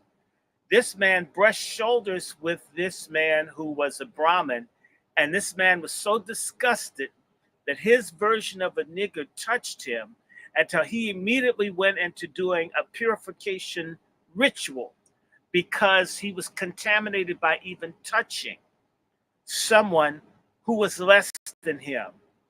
A lot of Indians don't support Kamala Harris because she's fucked people like Willie Brown. They see her as contaminated. Kamala Harris is a member of the Hillcrest Country Club. It's a white supremacist Jewish country club in Los Angeles in which there are almost no blacks. Everything about her says, I hate black people, except for this fake ass sister girl thing that she did. She's a phony.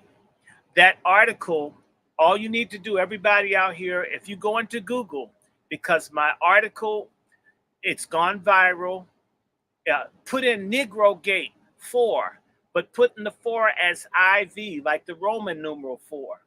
And it'll put up, everybody needs a copy. Everybody needs to share that with everybody that they know. The people are so angry about the article, they took the website down. It got hacked because this shit was hitting tens of thousands of people. The mainstream media isn't telling you who Kamala is. And the Boule media, people like Jelly Roll Morton, or should I say Jelly Roll Martin, they're lying to you about who Kamala Harris is. Y'all need to know that when Donald Trump went before the NABJ, Roland Martin was encouraging, egging on Rachel Scott to dog Trump when that was going on. This is what you don't know. He has that much smoke for Donald Trump, but he didn't have any smoke when that law enforcement officer shot that sister playing video games with her own nephew there in Dallas. He didn't say anything. There are murders of blacks all the time. In fact, the black man just shot 4 cops in Dallas. just within the last week because they're tired of how the police behave themselves down there. He did some Django shit. How come Roland doesn't talk about his hometown? And how come he don't talk about what's going on in Texas? Why is it that he would steal presidential debate questions for Hillary Clinton and he thinks that we shouldn't get reparations? Why is he crying over his woman, his first wife that left him for a white man? And yet you're upset that she had kids with a white man, but you ain't had no kids with the black woman that you with. That man is full of contradictions. You hear me? The Boule, these people are betraying us. Open your eyes. Start thinking. Randy, what's going on, man? Mark Carter. Hey, white woman to you, sir. Chicago.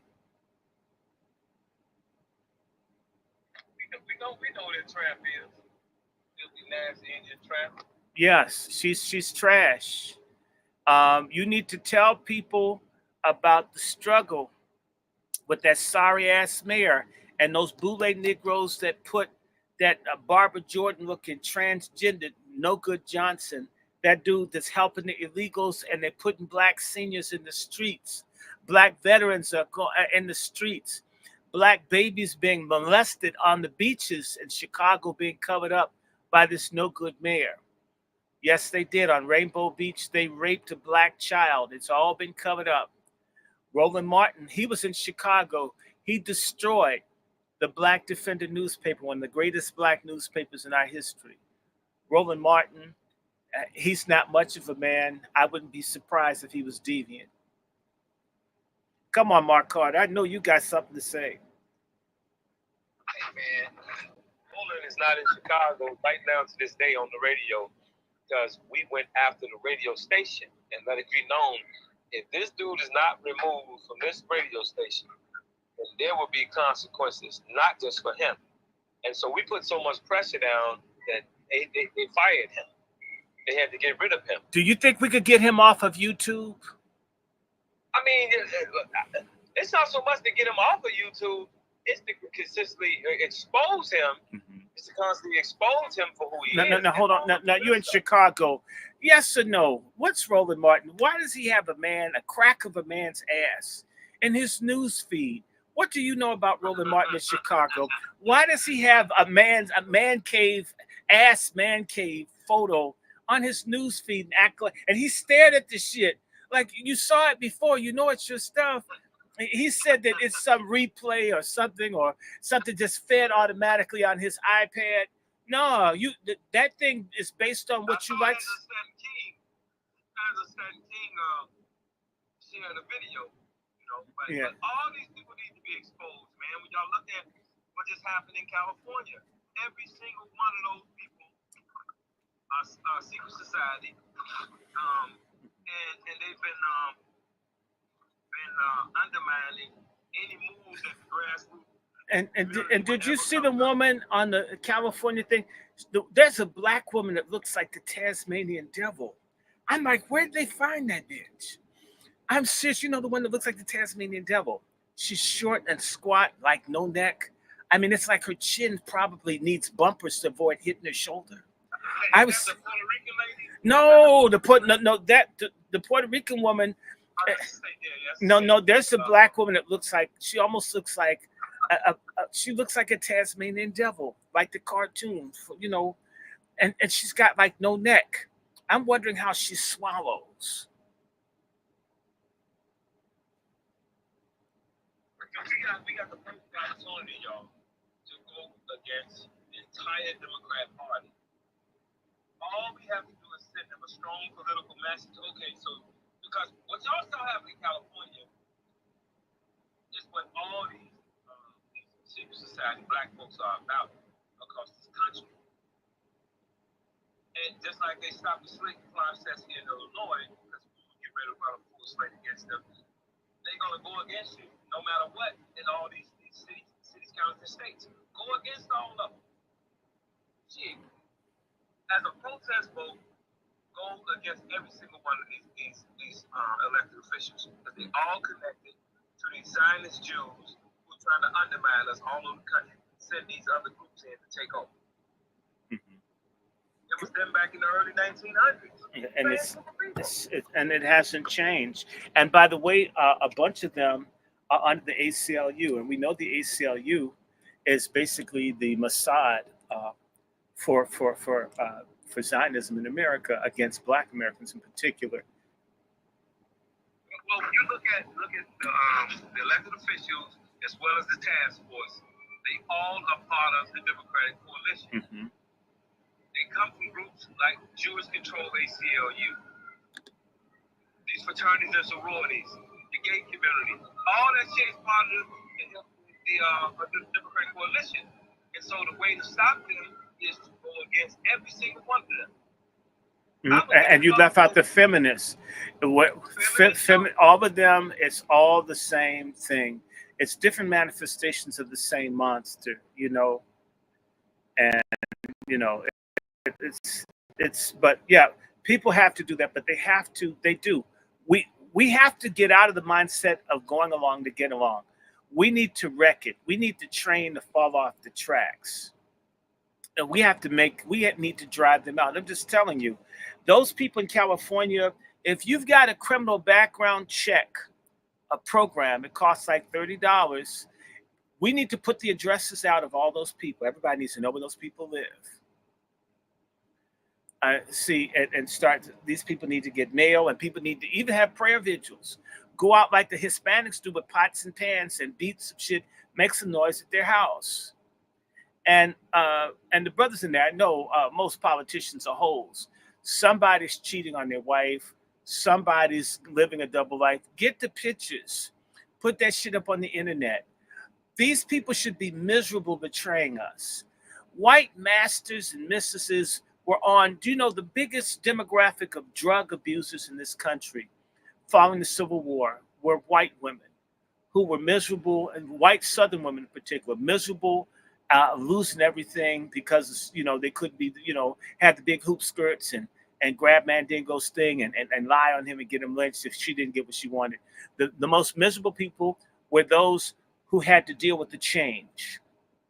If we made it difficult for those people, their phones rang all day, their internet, they can't get a cell number without getting, you know, why did you betray us? In fact, what people need to do in California and everywhere else is they need to set up a people's tribunal and prescribe those people. Can you imagine if you worked someplace and you came and on the door of your job, whatever, it was a list that the Black community has named you as potentially guilty of committing treason against them, and they want you to be at a such and such an address, and everybody at their job knew that Black people saw you as a scum traitor, that even white folk would change because all they crave is white acceptance. We can strip them of the white acceptance that they're addicted to. They'll have to dry out or die off. Make it unpleasant for people to do this to us. Not only that, if they have a job, try to get them fired. They do that to the outspoken Black people. It's interesting. The good Black people have never been willing to do to the wicked Black people what they do to us. We need to reverse the game, or we need to change games. If the game is rigged, change the game that you're playing. Instead of go along to get along with the Boule, we sabotage them. Now we're going to do this until what, 8:45? How much longer? Because folk ain't asking questions. You know, I get tired of hearing myself talk. Believe me. We'll go about 8:30. We'll get a couple more hands, and I see Bless, you here right now. Bless, go ahead. Ask a question to the doctor. Well, no, I just want to give my kudos. I like where you're going with it. I agree wholeheartedly. I just want to say, Doc, one thing I've always been saying is that we have to make our coons scared to be coons. They need to fear. And in the back of their head, in their subconscious, if I do this, my community is going to see about my ass. So I love that you highlighted, because I've always been thinking of publicly, like, being violent to them. Yes. You know what? Why can't they get hit with eggs? Why can't they get hit? I'm not talking about putting someone in the hospital. Why can't they get hit with an egg or a pie? The gays were throwing pies at people. The shit worked too. Why can't we throw pies? Why don't we make a coon pie and hit a coon with it? We could make a special pie to be a coon pie, and just yes, or throw some chitlins on them, some greens, whatever, some bathtub greens on Kamala. Even if the fact that you didn't injure them, you get a small fine. People don't understand the protest. I threw some flour on you. They do this everywhere. We're the only people that worship nigger preachers and people that betray us. We figure once someone gets up in a high place to look out for us, when they don't, punish them, bring their ass down. If they're like an Adam Clayton Powell, you support them. If they're not, don't. I mean, people are more intelligent with who they lay down with than what we do our politics. Like, if you're not good to me, you get cut off. We're the only people that keep giving because it's in the ballot box. These people should. I've been saying this for years. If just one tomato were to hit Hakeem Jeffries and he was speaking, what would happen is the white media and the white people backing them will end up not talking to them, saying, those guys can't contain the black masses anymore. We're going to have to talk to the real black people. As long as we convey to them, by not attacking them, that they can be used on us, they will be used. We have to force this to change to suit us. Why not do what we want? Why can't somebody like Danny Davis in Chicago get popped in the head with an egg when he's out in public? I didn't say a rock. I don't want to injure anybody. But imagine their clothes messed up and them get booed on. And by the way, who threw eggs? Who had eggs thrown at them in Harlem? Martin Luther King. Who had the people throw the eggs? Malcolm X. If Malcolm X is our great leader and all that, and he had eggs thrown at Martin Luther King, who they saw as a coon, why can't we throw eggs at our coons today? I love it. He couldn't even walk, do his presidential walk. You know how they do that presidential walk to the White House or wherever they walk to. Man, the people throwing eggs at his ass, and he had to get in the car. So they threw the eggs at the car. He was in.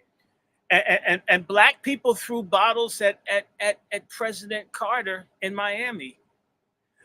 We used to do it. What happened to us? Why did we become such bitches and rollovers? Why don't we have any fight in us? Why are we so quick to kill and hate and be angry with one another, and yet folks trying to exterminate us get a pass? Because we tasted a piece of that pie, and a lot of our people thought it tasted good, and didn't understand that it was just a sample of their morsels, and it really wasn't. If you saw that movie, The Help, that woman gave her pie with shit in it, and that's the pie we've been eating. It's been shit. It's let's stop eating shit pie. Make our own stuff. Well, see, Randy, one of the first things we have to do is deprogram our people, because they program to want to be accepted by the sellouts. Mm-hmm. We come from a different day and time where we were taught to fuck over their ass. This generation has been thoroughly watered down through the school system or to these, by these elitist sellouts and no good churches. We have to be the bad guys. Well, hate me. Blame me for Kamala Harris losing. Blame me for being the apostle of hate against the Boule. Blame my ass. It'll feel good. In fact, it'll help me shit better. I can't stand this stuff. We absolutely must, like Maxine Waters said, we got to get in their faces. We should find out. Hold on. When the Boule has a party, y'all should all show up and take some broke rowdy niggas, the kind that probably their Mitchum is wearing off and shit. The same way that you guys did that nigga. Remember the guy from the Black Conservative Federation, and y'all turned him out in Chicago, had all the white people afraid because all the angry black people there. We need to stop. We need to make the people aligned with them not trust them and say, your own people hate you. That would be a major moral victory when they realize it's the same way. Go ahead. Can you hear me, Randy? Yes. Look, you brought up the Brahmin Indian. You know, most people don't know that Gandhi was a Brahmin Indian, and he starved himself to keep the lower caste people out of position. It's called the Puna. It's called the. He literally tried to kill himself. Yeah. And that's what really made Dr. King start seeing what he's about when he went over there. Yeah, well, no. Dr. King got fooled. Gandhi did starve himself in 1933. It's called the Puna Pact, because one of the Indians that was untouchable, the Indian equivalent of a lower class, outcast black person who learned about black history in Harlem, went back to India. The whole Indian liberation movement's based off the Black American movement. This is how deep this shit is, y'all. We can have that conversation if y'all want. Okay, but it's real simple. Gandhi, to prevent the black Indians or the Dalits, the untouchables, from getting reparations, starved himself. And he knew if he starved to death, let me finish.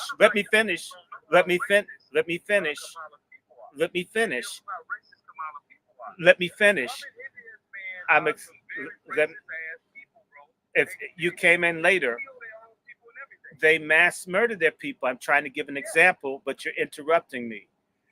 Gandhi starved himself as a threat to the black Indians that if he died, he knew he would cause mass genocide against the black Indians. He literally was willing to cause the genocide. And when Gandhi died, there was genocides in India. Easily 3, 4, 5 million people were killed when India and Pakistan became independent. A lot of it has to do with people that Kamala Harris's family is aligned with the Indian Nazi movement. What most people don't know is that when Nazism was supposedly destroyed in Europe, it went over to India. And the Indian people, in fact, India, Mein Kampf, Hitler's books are bestsellers every year in India because the Indians identify with Nazism and anti-blackness.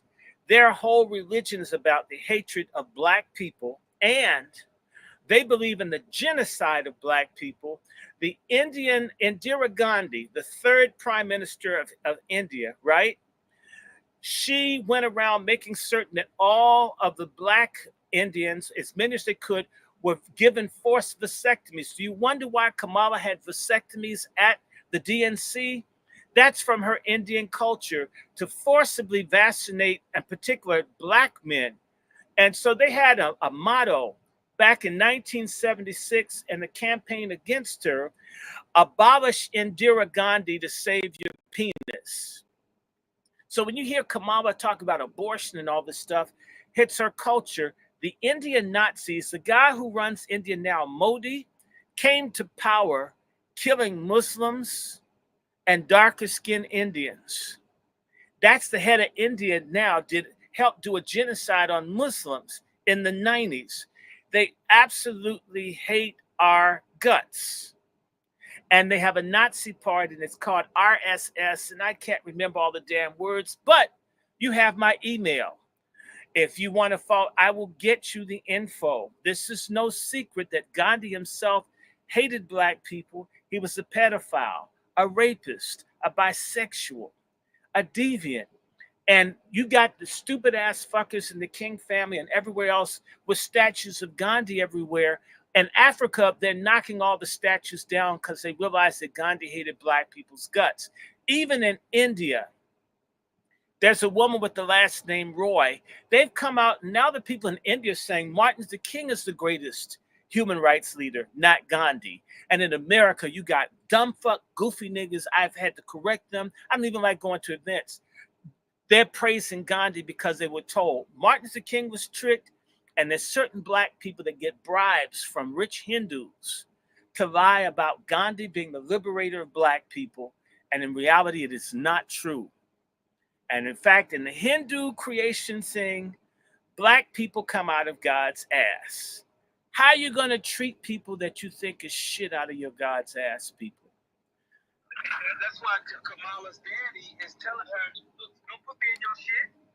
You know what I mean? And that's why her mother and father aren't together. Her father's not a Brahmin. That's why they got divorced. No one talks about it. His ass is at Stanford. He's this brilliant dude, but he wasn't a Brahmin. He wasn't good enough.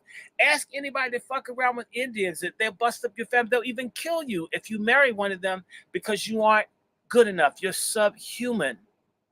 That's how they see us. Yes. Washington who practiced and brought that same caste system over here. So that's how we know how serious it is. It's deeper than that. Do you realize in Oregon, they now recognize caste discrimination? It's all here. It's here. And they're going to use it on us. I got involved with the Indian movement in the 90s, people, because I understood it was going to be done to us. They're doing it in Trinidad. They're doing it in Canada. They do it in Guyana. They do it in England. They do it wherever they go. They do it to blacks in Kenya and Uganda and Tanzania and South Africa. It's wherever they go. And people like Al Sharpton knows this, but you know why they go along with it? Because they're just as racist as she is when it comes to poor black people. See, the black racists, the Brahmin racists, the Ku Klux Klansmen, they all the same people. They are all the same people. And by the way, all of the Boule people and all of your black church organizations are aligned with Planned Parenthood, which comes out of the Negro Project to exterminate black people. Every single solitary, in particular the AME church, that equated getting an abortion to civil rights. We're in a lot of trouble, people. And stop respecting these niggas. They're no good. Just because you have a nicer car, you don't think a pimp is a good person when he has a big car, a big house. Why should a no good, fake ass, bootleg, bankrupt preacher be somebody? Or a no good, bribe taking politician?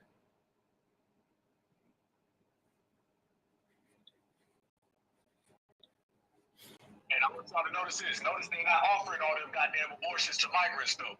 Remember that.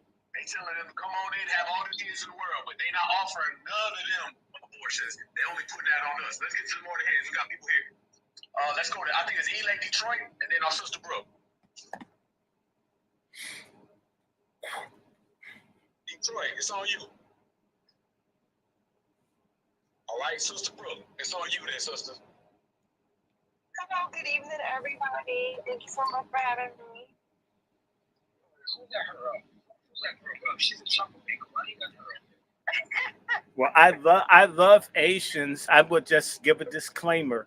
I love Asians. I really love the community. I eat Chinese food every time I can. So just her being in this space with me has nothing to do with how I feel about the larger Asian community. I land my plane.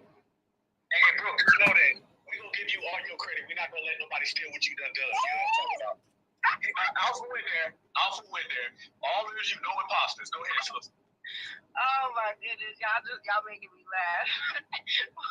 I just wanted to add that when Dr. Short was talking about how the Indians don't like how Kamala's people didn't like her father's people because they were Brahmin. They also feel the same way about West Indians as well.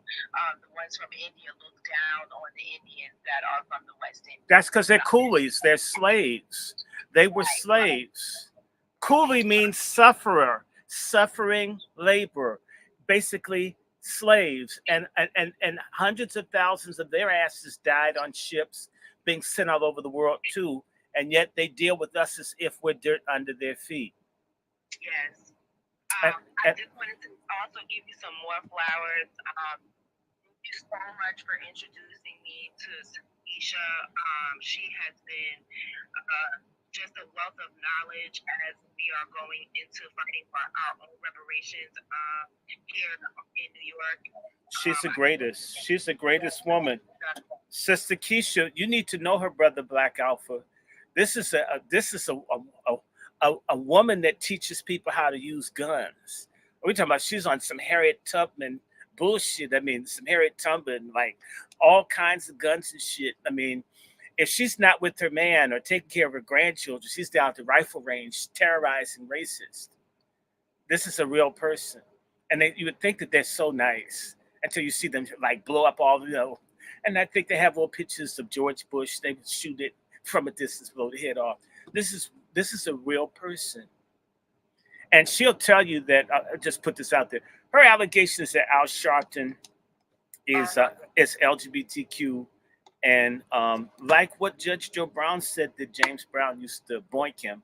I don't know. I wasn't there. It's alleged. When I talk to Judge Joe Brown, these people tell all this stuff to you. Don't blame me. I'm repeating what an elder said. But I believe it. I always thought that Al Sharpton looked like the kind of stuff that hang around the bus station in the men's room where they put holes in the stalls. But, you know, what do I know? Whoa. What kind of man? What kind of man? But I thought the coolies was like mixed. I didn't know. No. The Douglas are mixed. The coolies are either the Chinese or the Indians. Thank Yes. Can you bring up Brother Curtis? I think cool dog. Yeah, I don't see anybody in the queue, but if I see it, I'll bring them up. She was she knew just about every person on the panel on the commissioner for the reparations board, and She knows everything. knowledge on everybody. So I think they're very armed. With the knowledge that she has given me. So I can't thank you enough for that introduction. And if that's all I can do is try to pull people together. I don't have a big organization like Black Alpha, God bless him, or Negro, but do the little we can. Now, Sister Brooke, there's Sister Nice. She's on here. I sent her your number. She's the one in California that wants to go after the coons that sold us out. I want you to meet her, and we're giving you your flowers. I'm not going to let anybody steal from you anymore. And I got asked a question, and I said, I'm being forced to be honest with you, not because I went out of my way to hurt anybody, because I don't want to. But if you think that the person you're making reference to me is what you've been told, you haven't been told correctly. So I will let you speak to the source of all of that red apple stuff, and I will not interject so no one can say I did anything to anybody. All I did was learn the truth and had one person that had a question talk to the person that had the answer. If somebody feels bad about us being honest about stuff, then you're an op or you're a fraud. Okay? Well, and that person can always come and see me. They're not going to see. They're not going to see you. They're not going to see you. Notice how certain people are silent when Democrats screw black people. They can only speak when it's a Republican. I'm a registered Republican. If a Republican is a fuck up like that nigga down in Florida, Byron Donalds, you'll never see me defend someone around party lines. He's a tether and he's a fraud. You'll never see that because I'm black first. In fact, I was black before I became a Christian. All right? So you can't come to me and tell me what your party affiliation is. You're either for our freedom and everything that we're owed, or you're not. And so when I see you play party politics, when I see you run after everyone that you think has clout, whether they're crooked or not, like Sean King, and you excoriate me for bringing up the obvious, I'm not attacking anyone. I'm only saying, why would you insult me publicly when I don't insult you? Why don't you write me directly? Why do that? It's because I'm not respected. You think I'm nobody. I don't think that you're nobody, but you think I'm nobody. Well, hold on. Do you know who else does stuff like that? Kamala Harris. There's a type of person, when you get things that you didn't really earn, you have contempt for people who've actually done the work. Yes, sir. That's what you're seeing. I don't hate anyone. I haven't called names. I'm not saying that something I can't easily prove. Okay, I'm not saying. What else he hasn't covered in what's the word I'm looking for? Like Kamala Harris. you're using her body to get where she needs to go. Well, it doesn't always it doesn't always work out the way they like. Don't blame me. Don't blame me. I haven't said who, and it's look, I'm not even there. I'm only saying this, that in this movement moving forward, this is my suggestion to everybody. Vet everyone. Because what I've seen, there's a little bitch that you see on the news. I think her name is Athena. You may see her on ABC News, whatever. I think Athena and I were in Amnesty International together. And everything that I did, they got credit for. I never got to meet them. They never came. And they kept being told how great they were. I have seen, in particular, I've noticed it to be a phenomenon for a certain type of woman that's often black. That lots of people get sacrificed for a person that's a plant to be made big. Yes. I'm only telling you what I've seen. I don't hate anyone. I didn't say anything. I only said that this is an observation. So for my sister in California, this is Sister Brooke, or as I say, Sister Brick, because if they hit you, you're going down. Talk to Sister Brick. I don't know anything. I live in DC, and I don't really venture out much because I'm so disgusted at everything. But this sister was out in these streets, and not like Kamala was in these streets, okay? And this sister's upright. They don't have dusty knees. They don't need Corel treatments on their knees because they're upright sister, beautiful sister, creative, God-fearing, Wasi sister. And we need to celebrate our good sisters. And sister, you look, when I get off this phone, I'm sending you your sister in California needs your help, because we've got to find a way to work the phones, to work the internet, and we need to be able to dox. We need to do this across the country. We need to dox everybody that's on a reparations committee in this country. We need to know where the hell they are, where they live, and what they do, and let them know that we're watching them. We need vigilance community. Where are our black men and women, minute men and minute women? We turn it out. We need to get tired of this. And we need to let people know we hate treason, and we can make people enemies of the people. EOP. If you're an EOP, or actually a BE, a BOP, a Boule, enemy of the people. BOP. If you're a BOP, we're on you. Trust me, our people used to get things done because people feared ostracism. Then we became relative. Everything is acceptable. Oh, well, you know, a rectum can be a vagina. I guess for him. Well, his rectum is a vagina. See, it's his truth instead of it's his bullshit, or his rectal prolapse, or his trip to the rectal surgery specialist because he needs some AI for anal incontinence. We need to get out of this stuff. We need an end to the insanity. Now, I have raved for about 2 hours, 2.5 hours. Brother Black Alpha, we can do this again, or we can keep going. You want to go until 9 o'clock and stop? If I just want to make certain, are you guys happy? Because I feel like I'm not giving enough. I'm not giving. I feel like I did not give enough, or tell you enough, or say enough.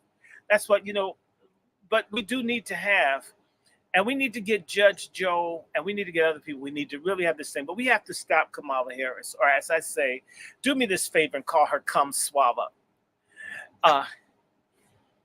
That's what I call her, and that's why she picked that dude. They like the same kinds of drinks. If you heard that guy swallowed horse semen as a college dare, you couldn't dare me. You had to want to drink horse semen. And if you drink horse semen, why not drink a human? And my thing is, how did you get the semen out of the horse? And what if the horse got happy? What if the horse got happy and kicked him? That knock his rib, collapse his rib cage. That I don't understand that, man. Something's wrong with his son. I was telling that before it came out. He had autism. The way he yoked him, I'd hate to see I yoke him at home. There's something wrong with his wife liking smelling burning tires and shit. There's something wrong with this whole thing. And Shapiro, he's a freak, and he covered up a Jewish woman getting stabbed like 20 some odd times in Pennsylvania. Real talk. This is all weird. Kamala Harris is an alcoholic, everybody. She's a drunk. And somebody needs to tell that hoe, this is not like COVID. You can't do Betty Ford remotely at home. You need to go somewhere and dry your poly substance abusing ass out.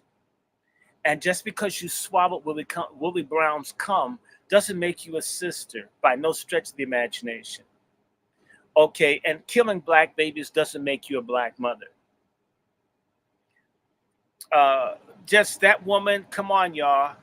And understand the great thing is that Newsom, or should I say old cum, because he's a little filthy, pay toilet, sex queen, bathhouse lying, so-and-so. He can't be our president. That's the other thing we need to let everybody know. Since Newsom wouldn't support the bill, he can never be president of the country. And guess what that will do for Nancy Pelosi's in-air liquor bill? Because that shit was running $100,000 a year. She's spending on alcohol, drinking on planes. It may double. All of this effort for Nancy Pelosi's nephew to be made president, we can make that fail. We could just announce Newsom will never be president. The same way blacks in Maryland said O'Malley wouldn't be president for how he dogged black folks in Maryland. And O'Malley was a friend of Pelosi, a Roman Catholic from Maryland that lost. Flex your power. We're powerful. We have to stop imagining. You know, when I was in school, I'm going to go back to 1971. My white teacher was trying to teach and she taught my black peers in my class that they couldn't read. And as a consequence, they believed her. And I'm wondering how their lives turned out. I couldn't give a damn about what Miss Young said. I can too read, okay? And I want you to understand, we should believe in God, believe in what is true, and absolutely not trust what you hear from an enemy unless it can be proven to be true. We have to stop letting white people call us monkeys and all of a sudden want to eat bananas and climb in cages. We should reject anything that your enemy says unless you know it to be true. Your enemy can tell the truth now and then, but he may be telling the truth for bad reasons. We need to learn how to feel good about ourselves. And we can't save everyone, but let's save those that we can save. Let's cooperate versus compete. I can't be Sister Brick, nor would I want to be. I couldn't wear the damn shoes she had. Even as a trans, just looking at the shoes she had on, girl, it's like, damn, I'm glad I'm a man. I wouldn't have made it 5 minutes in them damn things. I mean, just the shoes that these trannies wear. Why would you? Women don't like their own shoes. Why would a man try to wear women's shoes? And how do men with size 15 feet find women's shoes? My mother wears a size 10 and can't find shoes in her size. You know, a lot of strange shit. Let's do what we can do instead of trying to do what we shouldn't do. Brother Mark Carter, it's a pleasure. All of y'all. Let me get off here. Brother Alpha has a family. I don't want his wife mad at him. He probably has some fatherly duties to do. And so we don't want him not to do them. We want to keep every black family together that we have. He needs his beauty rest. But you guys know how to contact me. Look up the patriarchsummit.com. You can always join the Angry Black Men's Book Club. You may always email me at wrandyshort@gmail.com. It is also my Zelle and PayPal. I have a Patreon, which is underutilized. It's Dr. Randy Short. I have a Cash App that people bless me on, and it has really been good. You don't know how much herbs you have to buy, shit your insurance doesn't cover, to fight cancer, and you can't tell the doctors you're getting it because they'll try to block you. So a whole lot of people that have been very good to me, that have sent at $ Dr. Randy Short, I have been buying herbs, and I have been taking the soursop and the Essiac tea and the other stuff. Sister Eve sent me some nasty ass tea, but I'll tell you, it gave me a bowel movement the size of Washington Monument, which I thank Sister Eve. Support your Black herbalists, your Black health providers. We need to have these discussions of how to heal ourselves. Everything is poison, but we have healers in our midst. By the way, Sister Brooke, if you've got fucked up skin, Sister Brooke has her own product line. You know, even my fucked up skin, I'm gonna buy some stuff from her. She just hasn't told me how much she charges. Let's buy from each other, help each other, support each other, write each other. Maybe you don't have anything. Just say, hey, look, I'm praying for you. Or pray for someone. A lot of people didn't get visitors in the hospital. They were afraid of my ass, but the nurses and shit were fucking with me. We got to have a long talk about how we get fucked with in the medical places. And I'm talking about foreign Black people treat me like shit, like the little Ghanaian nigga that put blood all on my sheets and tried to walk out my room. I still have to do my survey to go in on his ass. My brothers and sisters, what time is it? Almost 9 o'clock? How many minutes we got to 9? We got 10 minutes. We're going to go 10 more, and then we're going to go. We're going to leave at 9 o'clock. But please, if y'all can, drop me a piece. I got to try to get some ivermectin. I still, Sister Brooke, I need this cannabis oil. I mean, and I not to smoke hash. I don't use any drugs. Although I feel like I have, I don't know. I feel, I couldn't be a druggie because I'm crazy as it is.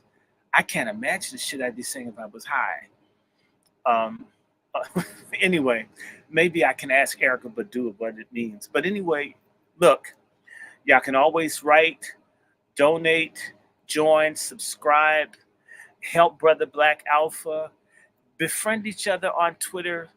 It is lonely standing up. Brother Negro needs some friends. If you're in Delaware, this dude's afraid because they have death squads killing Black people in Delaware that nobody talks about, that the Bidens let do it.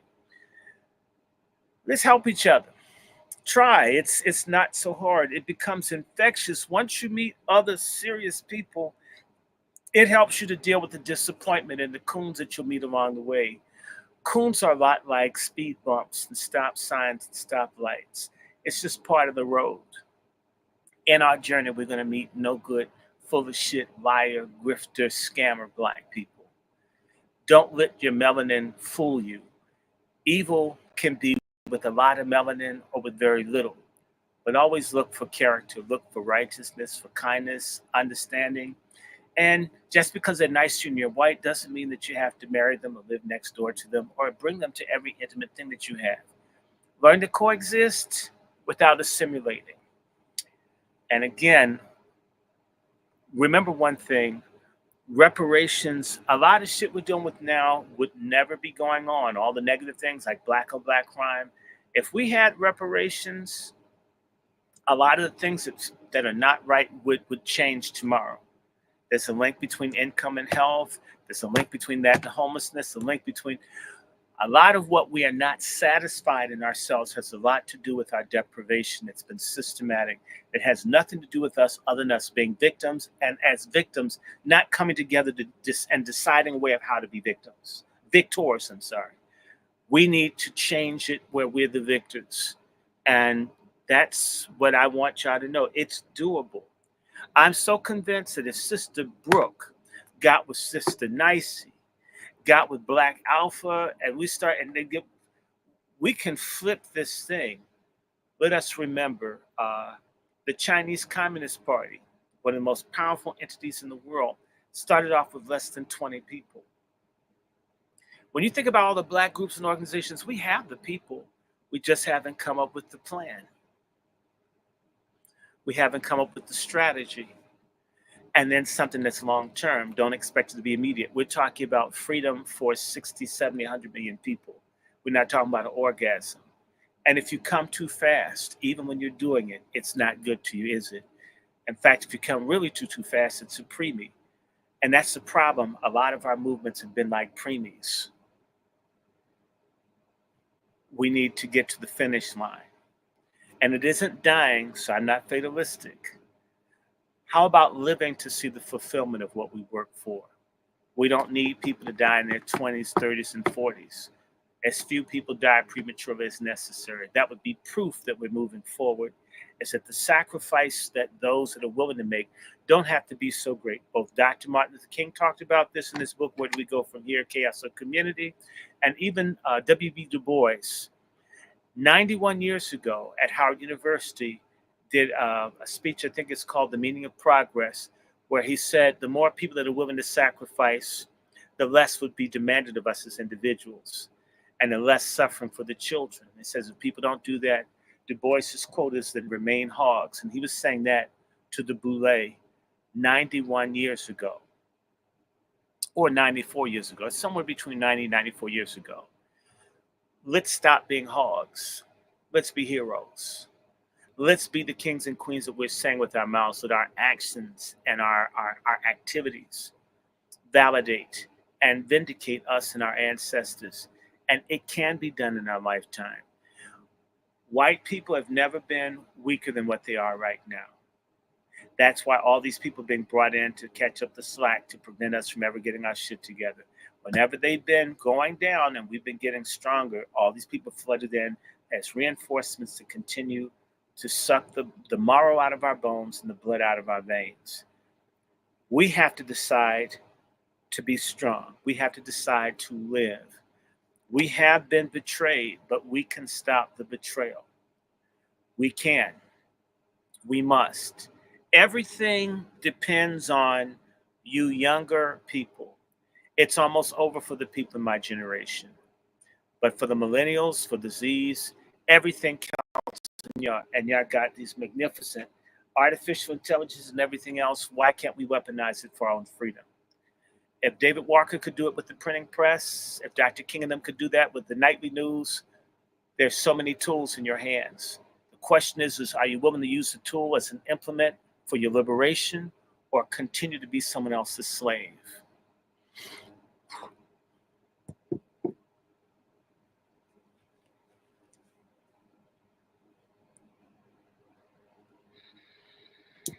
Amazing way to close out, brother. Amazing way to close out. Again, just to reset the room, shout out to Dr. Randy Shaw for coming in, dropping knowledge on the family. Much appreciated, much respect. We definitely got to do this again. So, you said so much. I won't have to listen to the replays. I don't even know that. Yeah, what we need for you to do is definitely, get well, get that health right back up, and join us again so we can do part 2 of this. How does that sound, Dr. Shaw? Let's do it. And just I hope people support your channel. Everybody of the 100 people following me on my platforms.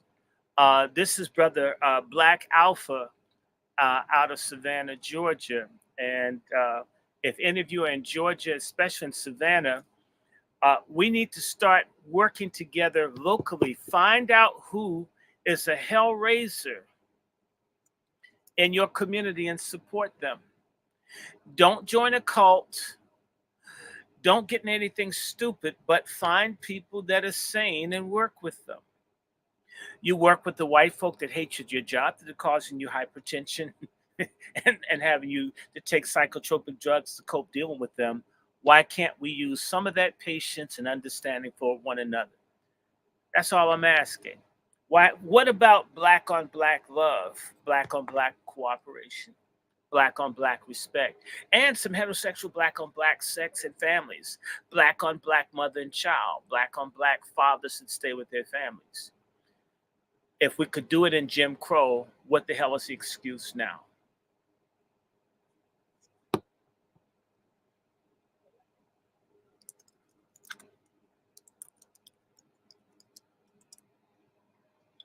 Much respect, man. I appreciate that.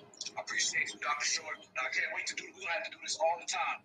All the time. Everybody right now, look up in the Jumbotron. I want y'all to drop some money on our brother's Cash App. All right, this is definitely a thorough conversation, a great conversation, strictly about business, and so much knowledge was told right here in this space. If you haven't, heard the whole space from start to beginning, listen to the replay. It's going to stay on up. And you guys make sure you follow Dr. Short on everything and get behind a brother, sister, as our brother was just saying right now. Get behind somebody who's standing for something, and then that way we get everything that we want accomplished. So certified salute to everybody who's been in here. Much love and respect. Let me say this real quick. Dr. Short, every time I talk to him, I walk away with more intelligence. I walk away with more passion. I walk away with more thought. And I guarantee you guys had that same energy tonight. I got nothing but respect for you, Dr. Short. Certified salute. Certified salute, brother. Thank you. Thank you. Thank you. Thank you. Look, let's do this. Let me tell you. Also, guys, I'm going to say this out loud. All of you in Georgia, all of you in states where there are issues, we need militias. Doesn't have to be publicized, but Brother Black Alpha shouldn't be out by himself without some other people who have a legal right to carry firearms, because he's exposing things. I don't like somebody's life to be in danger. I don't like it. So I started talking about it. I saw him out there and I got angry. I was happy he was standing up, and then I says, I'm sick and tired of people like him getting gunned down alone. If you're going to be out there and you're going to be active, think about safety and security. These are dangerous times. I have someone that provides security for me. I need more. All of us need to start thinking about strapping up. I do want you guys to look up my guy Lone Wolf. I work with 3 or 4 weapons experts. We need to have God, guns, gold, food, and land, and families. And guns are one of the easiest things we can get in that group. And we need a movement for ex-offenders that have paid their debt to society, that have gone straight, for them to be able to have firearms, because these illegals who mass murdered where they came from have guns. And we must do that. Our women and children are at risk. The police will not come. They've been brought here to kill us and destroy us. We must save ourselves.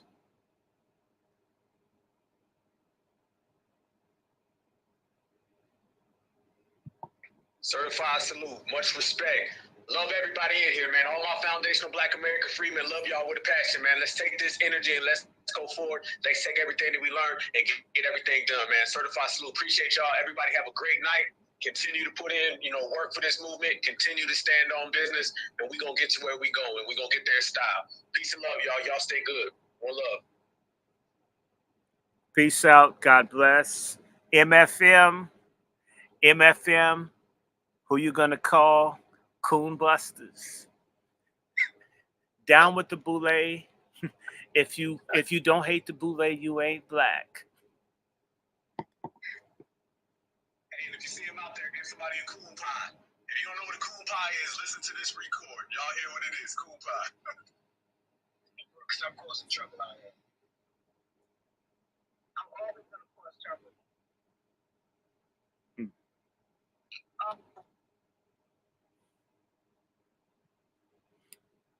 Okay, guys, we're gonna pick up on this. I'm through with my having to take all these doggone antibiotics.